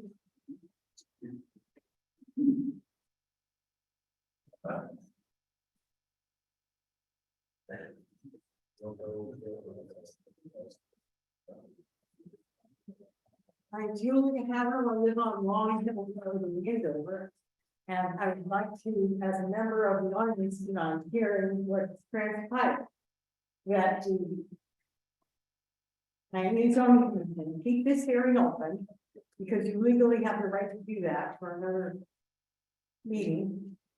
And during the time between this meeting and that meeting, that Valerie gets to find things that Jeff asked for, that you get your lawyer, the Board of Ed lawyers to talk to the Board of Selectmen and have a joint meeting, communicate with each other. Maybe I don't know what was in the first letter they sent, but probably the first plan they looked at was the one that was right off the back end of this building with some patio in between. And Valerie did say, when she talked about that, one of the first early diagrams that they were presented as to where it was going to be. It was here. And there was no border issues. There was no lack of access to the back of the school. And there's a big change in grade over there, and she's right. It's not an easy concept to visualize because it wasn't mapped. But how are the grades going to affect access to the back of that building if some child is injured or needs an ambulance right away to get through there, if that isn't built into part of the plan you're hoping to improve? So my advice is, please keep this public hearing open, and let's talk, let's hope that the planning and zoning and the Board of Ed can collaborate on the things that aren't really solved yet, that are germane to this building of the senior center. I'm in favor of the senior center, but this is an issue that needs to be looked at. And yes, I understand it has to follow the zoning regs. My husband and I did a subdivision in town, we know about that. So that should be kept in mind at all times too, in the time frame between the end of this year and the next one that I hope you will set up. Thank you. Eric, do you want to make a comment? Sure, I just Oh, want you to have to say, take up your- Great. my apologies. Yeah. A lot of people have made comments and questions about emergency access. If you look back at the plan set, you have the emergency access pathway is there. If you read through the application notes, you would note that as part of that, that is one of the things that is required of the contractor, that they maintain emergency access. Those plans have been reviewed by the fire marshal of the town of Andover, and he stated, and he sent to actually to Jim and myself, a letter stating that that was adequate for fire department rescue purposes, and will accommodate both the ambulance as well as the other fire apparatus that the town has. The town's well aware that during construction, we're gonna have to maintain safe access to the rear of the school. I mean, we're gonna need it for the ambulance, we're gonna need it if their septic system fails again and has to be pumped out. You know, we're gonna need it for any number of things. So that will be incorporated. As far as parking goes, I did put an aerial that I took from the Capital Regional Council of Governments site. I also went out there on one day and physically counted every single car in all of the lots pertaining to this. So the data you have was me physically counting the number of parking spots. However, that's almost irrelevant because what's really relevant is your parking regulations. And in the table I provided, I specified minimum, maximum parking and how I felt the town met the standard. So that's for your enjoyment. Okay, thank you. And again, there was a lot of information that we heard. Attorney Grants, is there any problem having a group of people that does not include the Planning and Zoning Commission get together and kind of go through the list? From what I heard, it seemed like an awful lot of the concerns were probably met, and just haven't communicated it correctly, or easy to fix. And I agree with Julia's comment that having some group of people get together to, if we could get from the Board of Ed a list of their specific concerns, and then we could address them all. I think the plan that's presented gets it pretty close. And if there's some minor things that need to be fixed, I think it's easy to do. But it does seem that there's been a little bit of a lack of communication with the primary neighbor, if you will.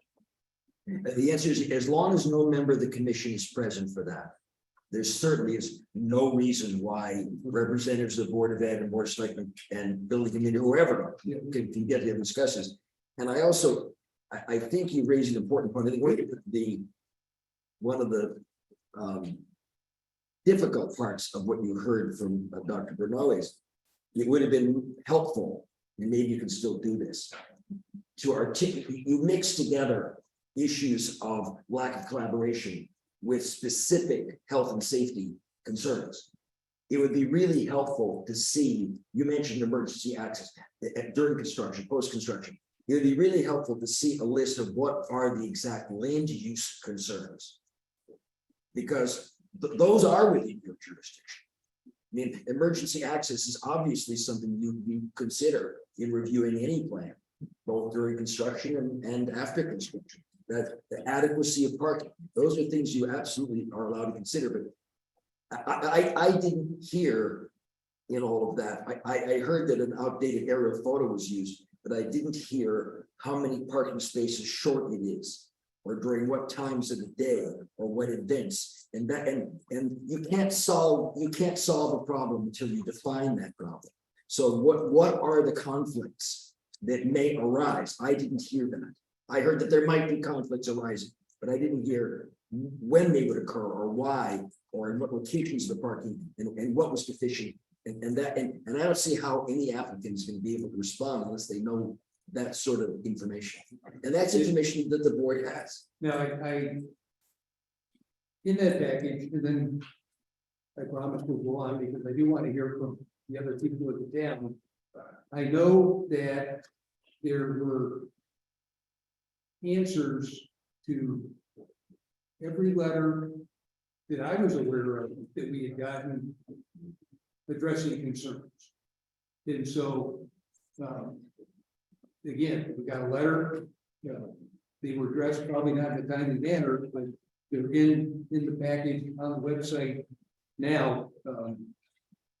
But I do share the thought that a concise list that we could get a team that we'll find it later on, we'll get together, make sure we got the right people there that can collaborate. Okay, I would like to, yes, Don.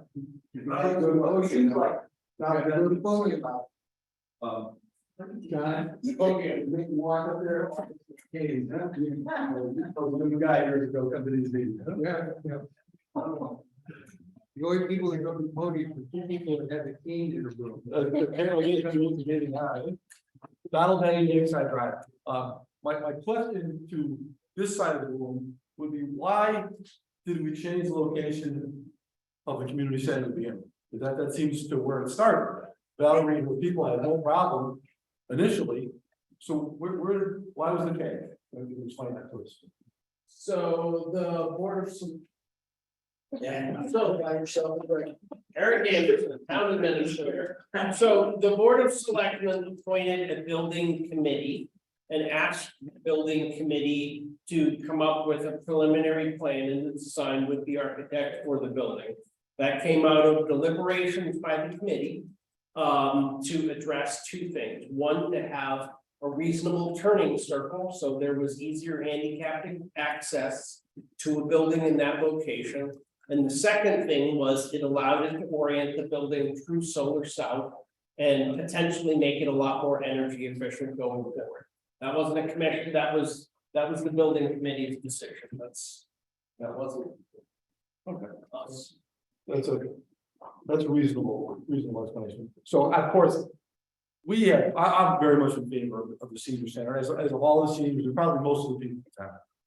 We were relegated to the mold infested old firehouse for years. And there was a bit of contention that before Valerie's time, that the Board of Ed exercised control by not allowing the seniors to use an open wing in the school. So there's a history of the Board of Ed liking their control, and that's what we're seeing some of that right here. So, but on the same token, can I finish? So on the same token, there should be. Whoa, one at a time. You go ahead, then he'll go. Or whoever the chairman recognizes. We're not gonna go back and forth. Yes. So we've seen this before. So I think we're all, and as far as conversation, of course, superintendent of schools should be included in the conversation. And if she really hasn't been brought to the table, that's too bad. She should have been that way. And maybe we're trying to get to the finish line here. We're trying to get a new building for the seniors and for the town built preferably this year.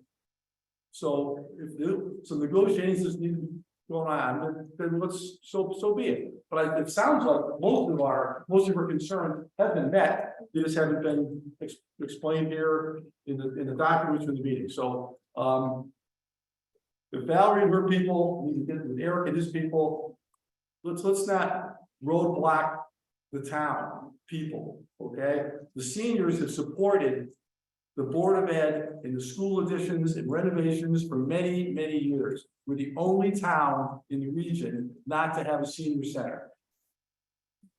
So let's all of us try to work together and come together and make that so. Thank you. On that note, Don, I just feel like to amplify that during the budget process this year, I heard 0 comments on building the senior center. And I attributed that to the fact that the people of the town are convinced we're gonna go do this. And we're gonna get it done. And so if we fail in that mission, that is just a horrible thing for the town people. So we can't allow that. Jeff, did you have another comment? I just wanted to, Wait. Thank you. Okay. I'll get yelled at then, for, Don. The Board of Education, the previous, Jeff McGuire, 422 Lake Road. The Board of Education, on the previous Board of Education, when we tried to use the 4 vacant rooms in the school building, the Board of Education and the Board of Selectmen agreed to sit there and do that. We were defeated by town meeting and parents. So I just wanted to say it was not the Board of Education. The Board of Education was in support of that initiative. And I just wanted to make sure we work together. I will sit there and say it's something related to working together. The issue for us has always been, tell us what your issues are, because this can only be an issue of safety. It's about safety. And so from my standpoint, it's about safety. If the Board of Education would document exactly what their safety concerns are, and we can address them in the plans, and we get this done. It's easy. Write us a list. We've asked for a list multiple times. You know we've asked for a list. all we want is a list. They can be documented into the plans, and these guys can sit there and vote. That's it. All right, thank you. Mr. Larson. Yes. Thank you. No. It's so longer. This is a business, we should event, now you know, but it's 35 school. So two things on that. On the fact, and Mr. McGuire is right, they asked us to give them a list. We never received a personal response to that list. It came to the planning and zoning. And the question was, could we just all sit down instead of playing the game of telephone? Okay, you tell me what you want, and then I'll go back and tell them, and we said, let's all just sit down in a room. And they said no. So I'm absolutely in favor of just all of us sitting down together, number one. That is definitely something that we need to do. Mr. Denley had asked me about 2019, and I told him that would never have happened. If I was the superintendent, I absolutely would have made sure that the seniors had the use of that wing. But we learned a very valuable lesson about that. And that is, they're right. The Board of Ed and the Board of Selectmen sat down and they came up together with a memorandum of understanding. And it was easy. But then, because the superintendent could not answer or did not answer the parents' questions and made sure that they felt that the impact was low, they felt safe and secure, they kind of, from what I hear, revolted. I was not there. But it is my job as superintendent then, if that happens, where parents come to me and say, what about this and what about that? I need to have the answers. And Don, we don't want that to repeat itself again like it did in 2019. And so you're absolutely right. It can't be a write down your questions and I'll bring it back to one person and then we'll bring the answers back and, oh, you still don't understand? Oh, let's go. It needs to be done in one fell swoop where everybody sits down at the table. So thanks. Valerie, who would you prefer to have is that group that got together to have that discussion? Well, I would say the whole Board of Ed and the whole Board of Selectmen, however, Attorney Grants has already said that it can't be the member that's on the P and Z. Right. So with all due respect, Yes. you know, not that we're not inviting you to the party, but I would like it to be both the Board of Education and the Board of Selectmen, because I do think that there are things we don't necessarily think about from a municipal point of view with lands. And there are things that they don't necessarily have to think about from a school point of view. So I think that that kind of session would be very productive. And the answer to the question would be immediate. Attorney O'Brien? Thank you, Mr. Chairman. I am Dennis O'Brien, I've been a town attorney here for more than 20 years. I was very hesitant to speak tonight. I wasn't going to say a thing, but my name came up several times. Okay, and I just want to clarify a few things. I don't want to take much time, Mr. Larson. It's not my moment to do that. I can do that if you let me, and Jeff McGuire knows that. You know, I'm going to self-discipline myself. I've been a lawyer for 50 years. I've been involved in politics at fairly high levels for 40 years. And what I'm seeing tonight is law, but I'm also seeing politics. Mr. Brand's covered the law really well. The town does own property. The Board of Education does not own the property. The law said that they can control the property for the purposes of educating the children. They do not own it. Okay, the town is the owner of the property. Most importantly, I've been involved in this thing since the beginning of these discussions. We started out, as Valerie Bruno said, talking about this in last November. We had a meeting.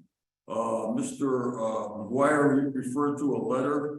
I have a letter here, November 14th. I don't have one copy, but I'd like to submit it if you would approve, Mr. Larson. Okay. Okay, I will submit it, and I'm gonna, if I may approach.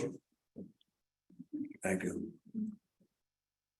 Okay, and in that letter, it specifies to a great extent, it's a long letter from the Board of Ed attorney, what the Board of Ed is concerned about. And most of it is about safety.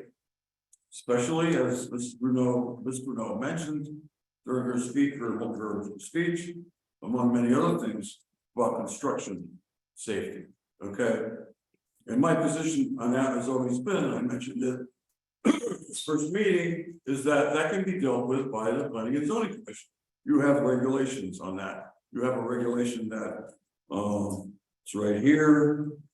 I believe it's fairly simple and straightforward, but it gives you the commission lots of authority regarding determining whether something is safe.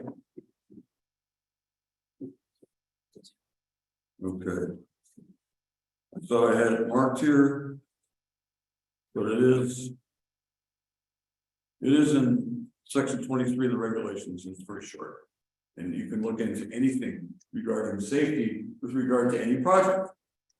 And I think this is the place for that to happen.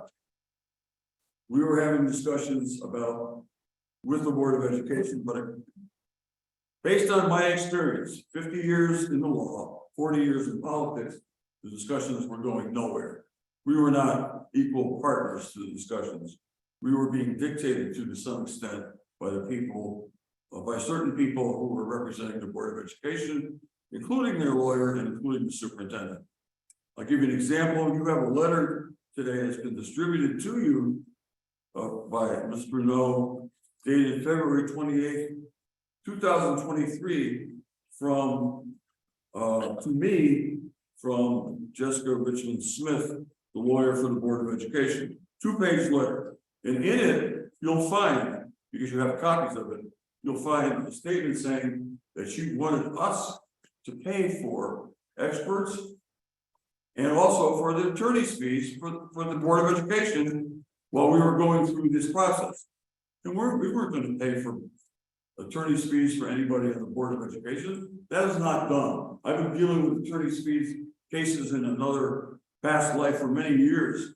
And attorney's fees are borne by the party who hires the attorney, unless the court of law basically switches them to the other side. And that's unheard of. But they were asking for us to pay their attorney's fees while we worked together to try to make this, to try to come to an agreement on memorandums of understanding. When it came to that point with me, I began to realize that we weren't going to get anywhere.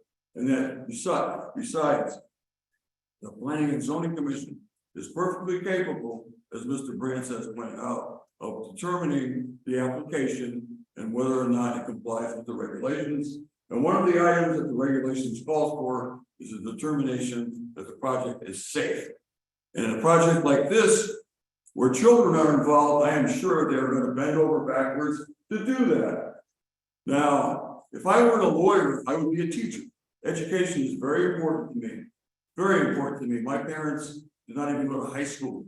Okay, but I was lucky enough in this great country of ours to become a lawyer and later a judge for a while. And I've learned a lot about education and its importance. And in my opinion, we can't save this country without improving our education structure. But that doesn't mean that the law of the state of Connecticut that provides that the property of the town, of the used by the Board of Education to educate is owned by the town. Okay, and that doesn't mean that the Board of Education can control the situation in negotiations with the town of Andover. And I saw that happening, and that was not working. And then the last thing I'm going to say is there was an email sent by the superintendent. Now, I'm hesitant to say this just before your meeting when you accepted the application. And it basically said that the application should not go forward because we were not a proper applicant. And that is not true. Absolutely not true legally or in any other way, shape, or form. And that's what caused me to take that letter that I had written a long time ago and not sent, and just bring it up to date and send it to the commission, making it clear that the statutes require or provide that the town, in fact, is the school district, not the Board of Education.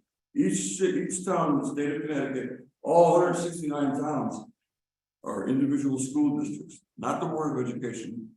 And another statute, 10-241, says that among the powers of the school district are to own, own real estate regarding schools.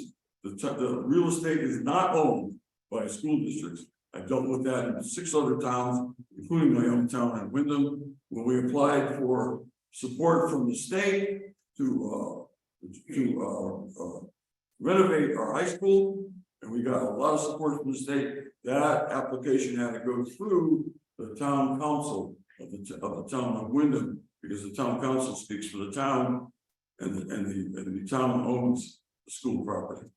Thank you very much. It's a real pleasure to be here, and I'm really impressed by the way this item is being handled by the Planning and Zoning Commission, and I trust that they will follow the regulations and it just resolve really soon. Thank you.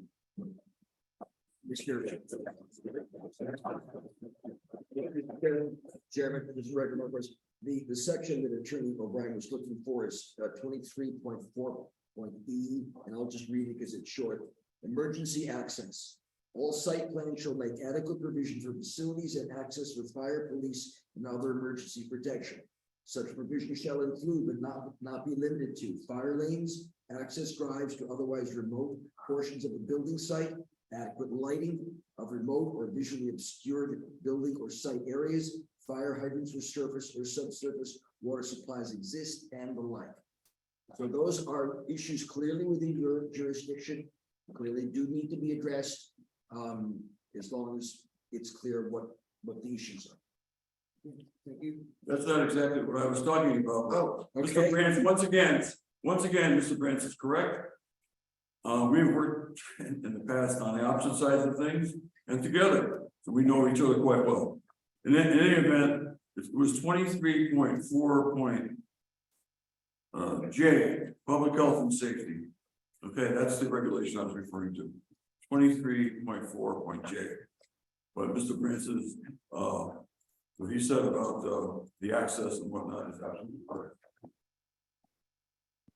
Okay, just for everybody's information, the letter that I just got from Attorney O'Brien is part of the record from the January hearing that we had concerning the regulations. So, Agent Halsey, if you can copy that or move it to the current folder, that would be good. But that document does exist online in the January folder. Any other comments for a member of the public? Yes, Kathy. Hi.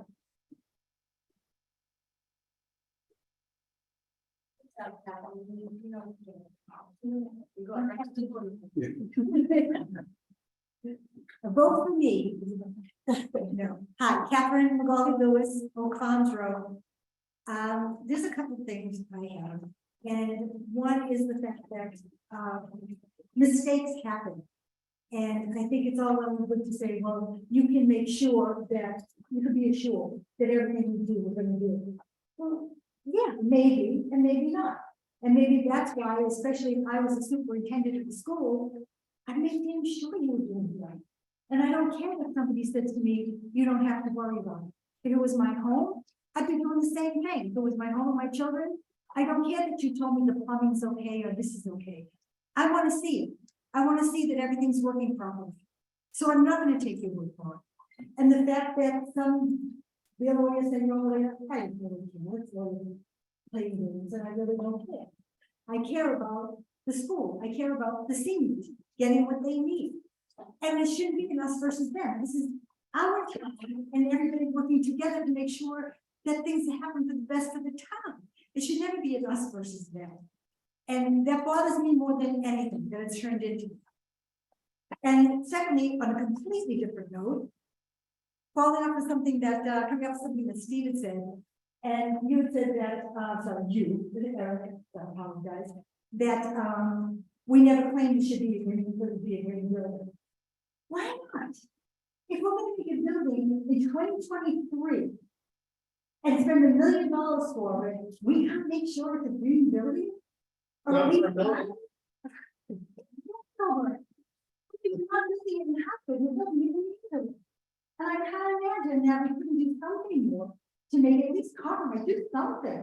But you're not, now I'm looking at green building, that's the way it is. I'm not good with it, I've never been good with it, this is the way it is. I just think that maybe we can come to the table again and maybe do something that can make it more convenient. Because it just seems to me that it's silly, it's just a ridiculous thing that we shouldn't be doing, maybe at least a little bit. At least have something that helps with the energy wise or windows wise or whatever. That's a different question. If you're asking. Wait, whoa, are you finished? You have more to say, you want to say? Yeah, no, but I can be. No, that's not it. It just, I don't want him. Yeah. You don't get to draw. Right, that's, so, when you're ready, then he'll go. Okay. The only other thing is But you don't get all that. No, I don't. It'd be nice though. But anyway, the other thing as far as the planning and zoning and the regulations is that I wouldn't know them either. And yes, I would depend on you to do it. And somebody, as Val, is gonna come up and just speak. It diminishes when you say, well, all I hear is that you wanted her to get along with the BOS and the BOS get along with her. I don't think that's it. I don't think that's what she's asking for. She is asking for exactly what planning and zoning needs to do. Please give me the respect and the knowledge that I need to know that everything will be secure, that something just isn't adequate, that something will be done and will be done correctly. I will be, thanks.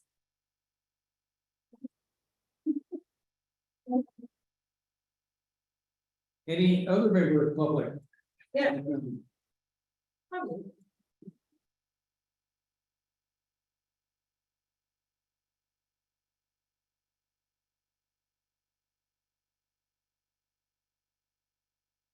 Hi, I'm Roxanne Hosking. I live at 114 Wales Road in Andover. And I agree with Valerie, exactly what she says, really. She was so clear about everything, but I also agree we need a senior center. I'm a senior, not that long ago, but still I'm a senior, unfortunately. And, you know, why should we have to beg, borrow, and steal to just have our own center? It doesn't seem fair. And I'm with Kathy Palazzi because she's been fighting for years to have a senior center. And I agree with her 100%. We need a senior center. And if we finally can all get together and say, let's do this, then damn it, we should. We should all get together and say, let's do this. That's all I have to say.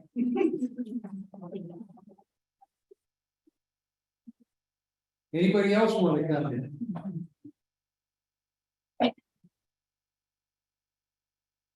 Is there anybody in the virtual audience that would like to make a comment? Diane Grenier has her hand up. Diane?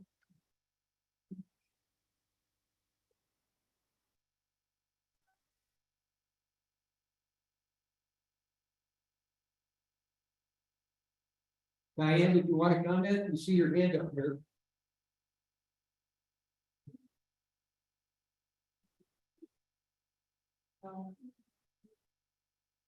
Her mic is on.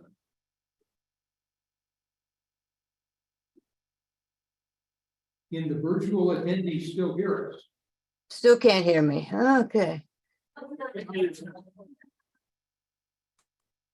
Can you hear me now?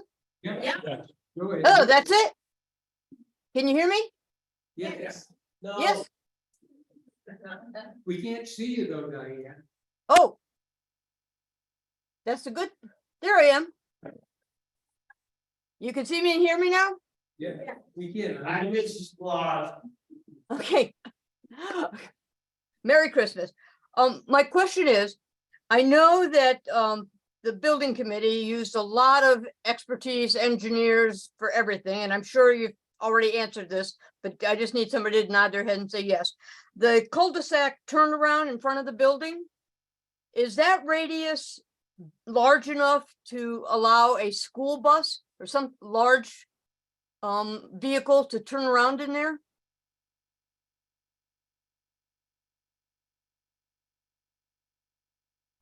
Diane, I know a fire truck can turn around there. Excuse me? I know that a fire truck can turn around that circle. That'll do it. The Yeah. fire truck is big enough. Okay, but somebody has looked at that. That's big enough for that. The other quick question was, I see on a lot of the documentation, the maps and things, that the words senior center are being dropped and it's just being called a community center. Is there any particular reason for that, or is that just shorthand? We don't want to lose the senior part of this. Would Eric or Jeff, either one care to address that issue? So what I would say is the building committee, right from the beginning, envisioned this as a community center with a very strong focus on seniors and senior issues. So you may call it anything you want, but it will accommodate the needs of all town residents, but it will be focused primarily on the senior population, if that answers your question. That'll do. I thank you all for accommodating the us Zoomers here. And I thought the presentation was good and answered all of my questions that I had. So thank you all very much. On that note, Diane, I did see and shared a concern with Eric about the name, because the governor just put $10 million to upgrade senior centers. And I was hoping that we would not be ineligible for a grant to outfit the senior center because we put the wrong name on the side. But Bingo. Like I said, just don't want us dropped out of sight. Thank you. Joanne Herbst, I see your hand is raised. Hi there. Thank you for the presentation. My only comment is that I'm hoping, after listening to everything and knowing about this community center, all the meetings and all the planning and time that's gone into it, that there can be a meeting of the minds. I understand that safety is a concern, of course. So the students, you know, and that should be accommodated or spoken about. But I also want to address all those faces that I've grown to know and see at all the meetings and all the seniors that are there today represented. I just want to see them get their building while they're with us, you know, and able to enjoy it.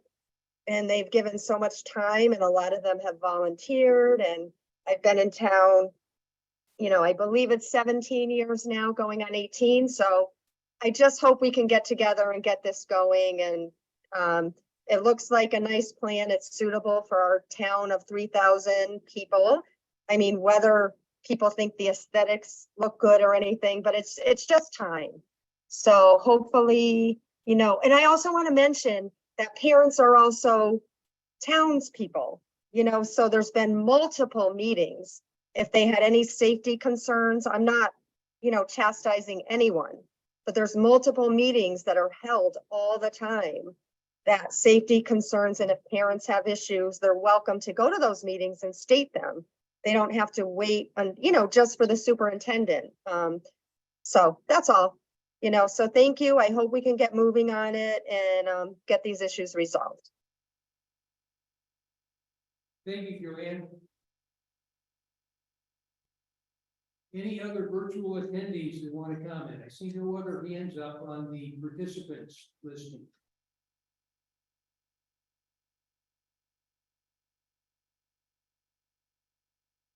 Anybody here need another Nichols word? Yeah. Val.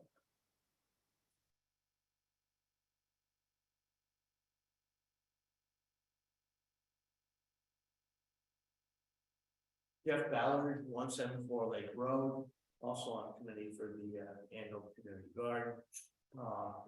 there's been a lack of communication. All the way along, we're making good progress. I wanted to address, whether in the new building, we will have water and electricity and hydrant supplied. And, my question to you is there a violation other than the safety issue that this permit shouldn't go forward or no? There is no violation, no reason that this permit should not go forward. It is illegally. It's a legal application. The property owners who submitted an application were required to process it. So this permit should go forward. Absolutely. Thank you. Any other questions or comments? Eric, I hate to take up everybody's time. I just wanted to respond briefly. I really hate the term green building because it comes to encompasses a zillion different things and everybody's got a different idea about what green building is. What I will tell you is that this will be a very energy efficient building. We have prioritized air sealing and the use of outsulation and proper insulation techniques to mean it will be a low energy building. So it will be easy on the wallet to heat and cool. It will be designed with modern heating and cooling, apparatus. So it will also be oriented such that the building will be able to handle a very large solar system, one that will be almost capable of making the building net zero. So depending on what your definition is, yes, we're using vinyl siding. That's a cost savings measure. It's frankly the least expensive exterior cladding we had. Yes, PVC, many people don't consider that to be a green building material, but there's actually more embodied energy in brick, but that's beside the point. You're gonna end up with a good building. There have been a lot of compromises made. The town has worked very hard to keep the total cost of construction, including engineering, under $1 million. Because if we do that, we keep it under the threshold at which Davis-Bacon applies. And that is unfortunately, breaking the $1 million adds at least $200,000 to the total cost of the building.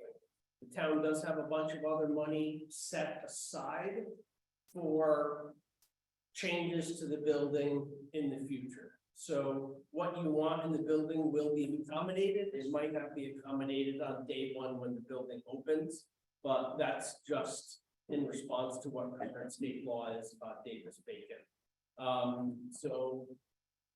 That's it, unless you have further questions to make. Okay, so we are at the end of the public comment portion almost. Yeah.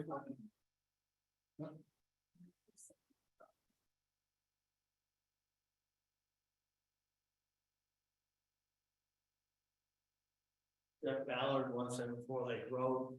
I learned tonight that there's a community well between the firehouse, the town hall and elementary school. Well, That is not correct. The well will serve the fire station, the town hall, and the community center. The school has its own well. My question is, going up to 967 cubic feet of community garden, will the well be able to handle the watering needs of our 6 beds? I think part of the water for the community garden is captured rainwater that's being, used for that purpose. And the second part of that question is, they were talking about rain forest or rain garden recapture. Adrian Mandeville has already donated $1,000 to the roofing, gutters, and recapture of rainwater, both the fire hydrant, the fire department shed and the garden shed. Right.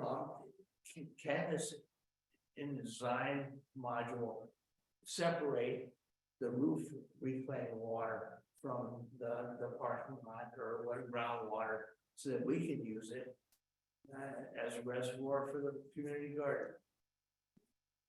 I thought that water was being used for the community garden. Eric, No, it's not. okay, My understanding was that the community garden wanted to use both of the existing sheds and recapture water from the sheds for the community garden. yes. The building was never intended to be part of any water system.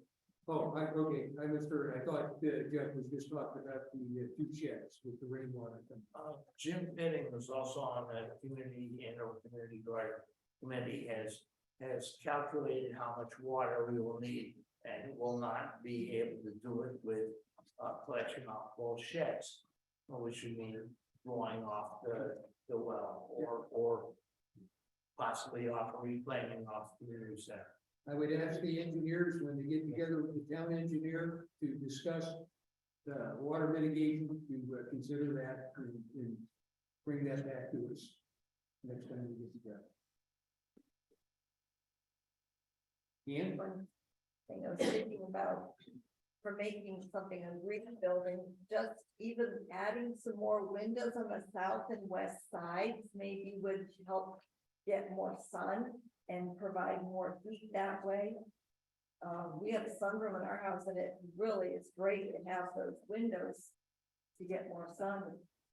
I think that's a comment that the designer could consider. I don't know that they want to make the change at this point.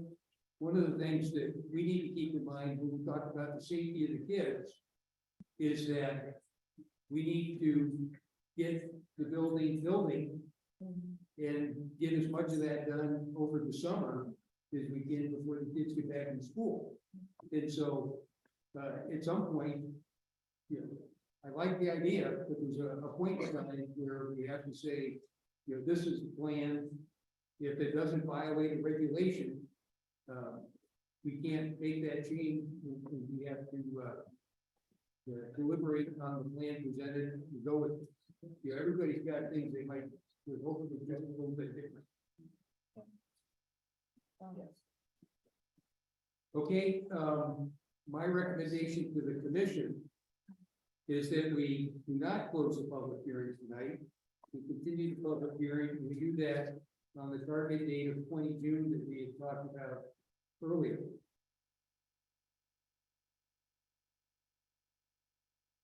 The things that, you know, I think there were a bunch of items that can be easily fixed, like adding the well to the drawing and all that sort of thing. The two big things that I was hoping to hear more from next time in particular are the mitigation of the rainwater and the lighting plan to see if we've got good lighting for the parking lots. And then so Eric and the engineers do that between now and June. Get with the town engineer and review that, so we've got the town engineer's approval. We could certainly address the rain garden if you just want to see calculations for stormwater accumulation there. As far as the lighting plan, no, the town, if you really want all that on the plan, if you want photometric data for all the existing lighting, that's going to, you know, we're gonna have to hire somebody to do that. I don't know whether we get it by the next meeting, we will certainly try to address it. Okay, You could certainly just make it a condition of acceptance. if we have to, we can consider doing that, yes. The next thing that I would hope to hear from is a concise list of safety concerns from the school. And then try to figure out who the right group to get together is. I know who it can't be, but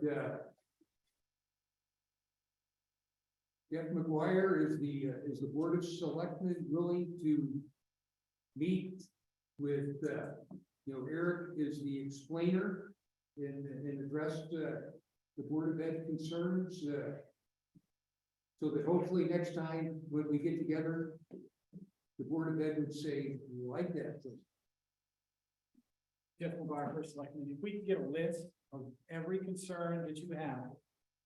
And we will go over each one in the plan, right? I'm assuming that everybody can sit there on this end. And all of its concerns will be met. Who would be in the meeting? Well, since we were going to have a Board of Selectmen meeting and a Board of Education meeting, let's just do that. So all the Board of Education members can hear what's discussed and we can get this over. Is that acceptable? Board of Ed and Board of Selectmen? Board of Ed, Board of Selectmen. Yeah, Scott. Sorry, Scott, I'm thinking, would you like to know with just the two boards? I know that the attorneys here now, I would have to notice if you wanted attorneys, I'd like us to do it with just the boards. Valerie, you know me, I do not like attorneys. I like Dennis O'Brien, I don't like. That's, attorneys. sorry, Dennis. So as far as I'm concerned, no attorneys, because all this is common sense. This is, we want to get this done, it's common sense. I don't need attorneys, I don't need letters from attorneys. I just want to sit there and get this done for the benefit of the community. That means everybody, because we're all one community, right? If you could find some things that your board is. How about next- To save things. Thank you. Not this Monday, I'm gonna sit there and give you a date, the following Monday, not the 12th, the 19th. That would be the day before this meeting. Not enough time if you wanna get something out of that. Prior to the zoning.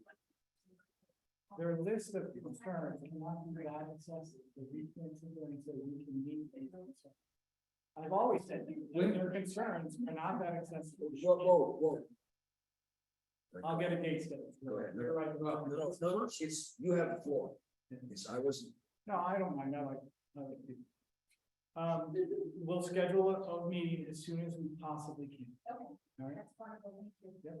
But we need to have a date that we can get the list of specific concerns so that, you know, the town can review them before you get together to discuss them. I can provide that list. Well, that'll do. Okay. Were there any concerns from any of the commission members about continuing the public hearing on the 20th?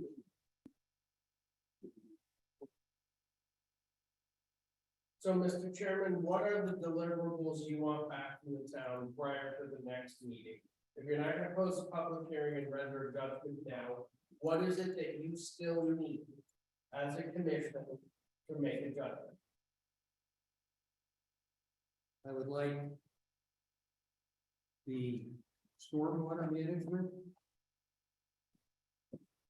issue discussed with the town engineer and get his agreement.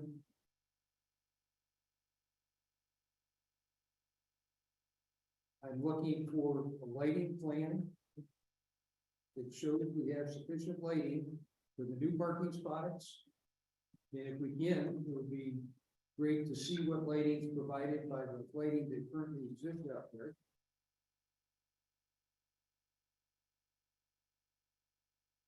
And one of the things I want to discuss in more detail the next time we get together, and I think you already have the data, is, you know, when we talk safety, we're not talking parking, and there's, you know, I think the parking plan is sound, we just need to explain it in that photo that was in Valerie's packet.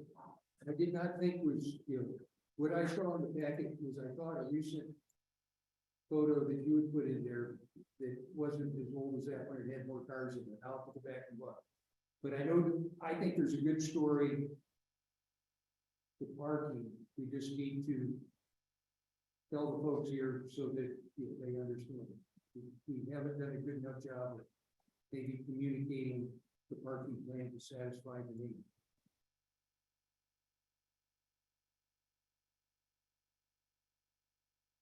So that takes no extra work. And then addressing whatever those safety access issues are. With, Rather than. that would be, yeah, and that would be the combined thing, whatever the town and the Board of Ed discussed at the prior meeting. I'd like to have that list brought before the commission, so we know what the concerns were and what the action taken in response.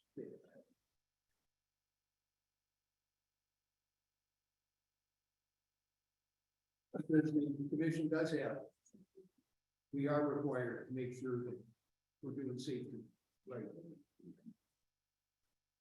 Mr. Chairman, is there something about what are your actual safety concerns with the plan? I mean, we presented the plan, the fire marshal has approved it. Yep. Are there? No, so, I'm sorry, I'm gonna stop. It's very simple. The commission is still an open public hearing. They have not reached deliberations.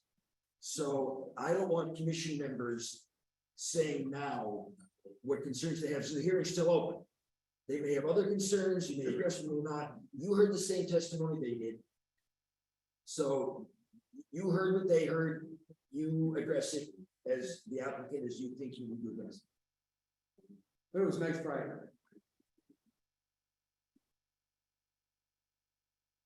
Okay, with that, we will adjourn the public hearing and recommence at 7 o'clock on June 20th. Right here. Thank you. Anybody who wants to stick around for the special meeting, yeah.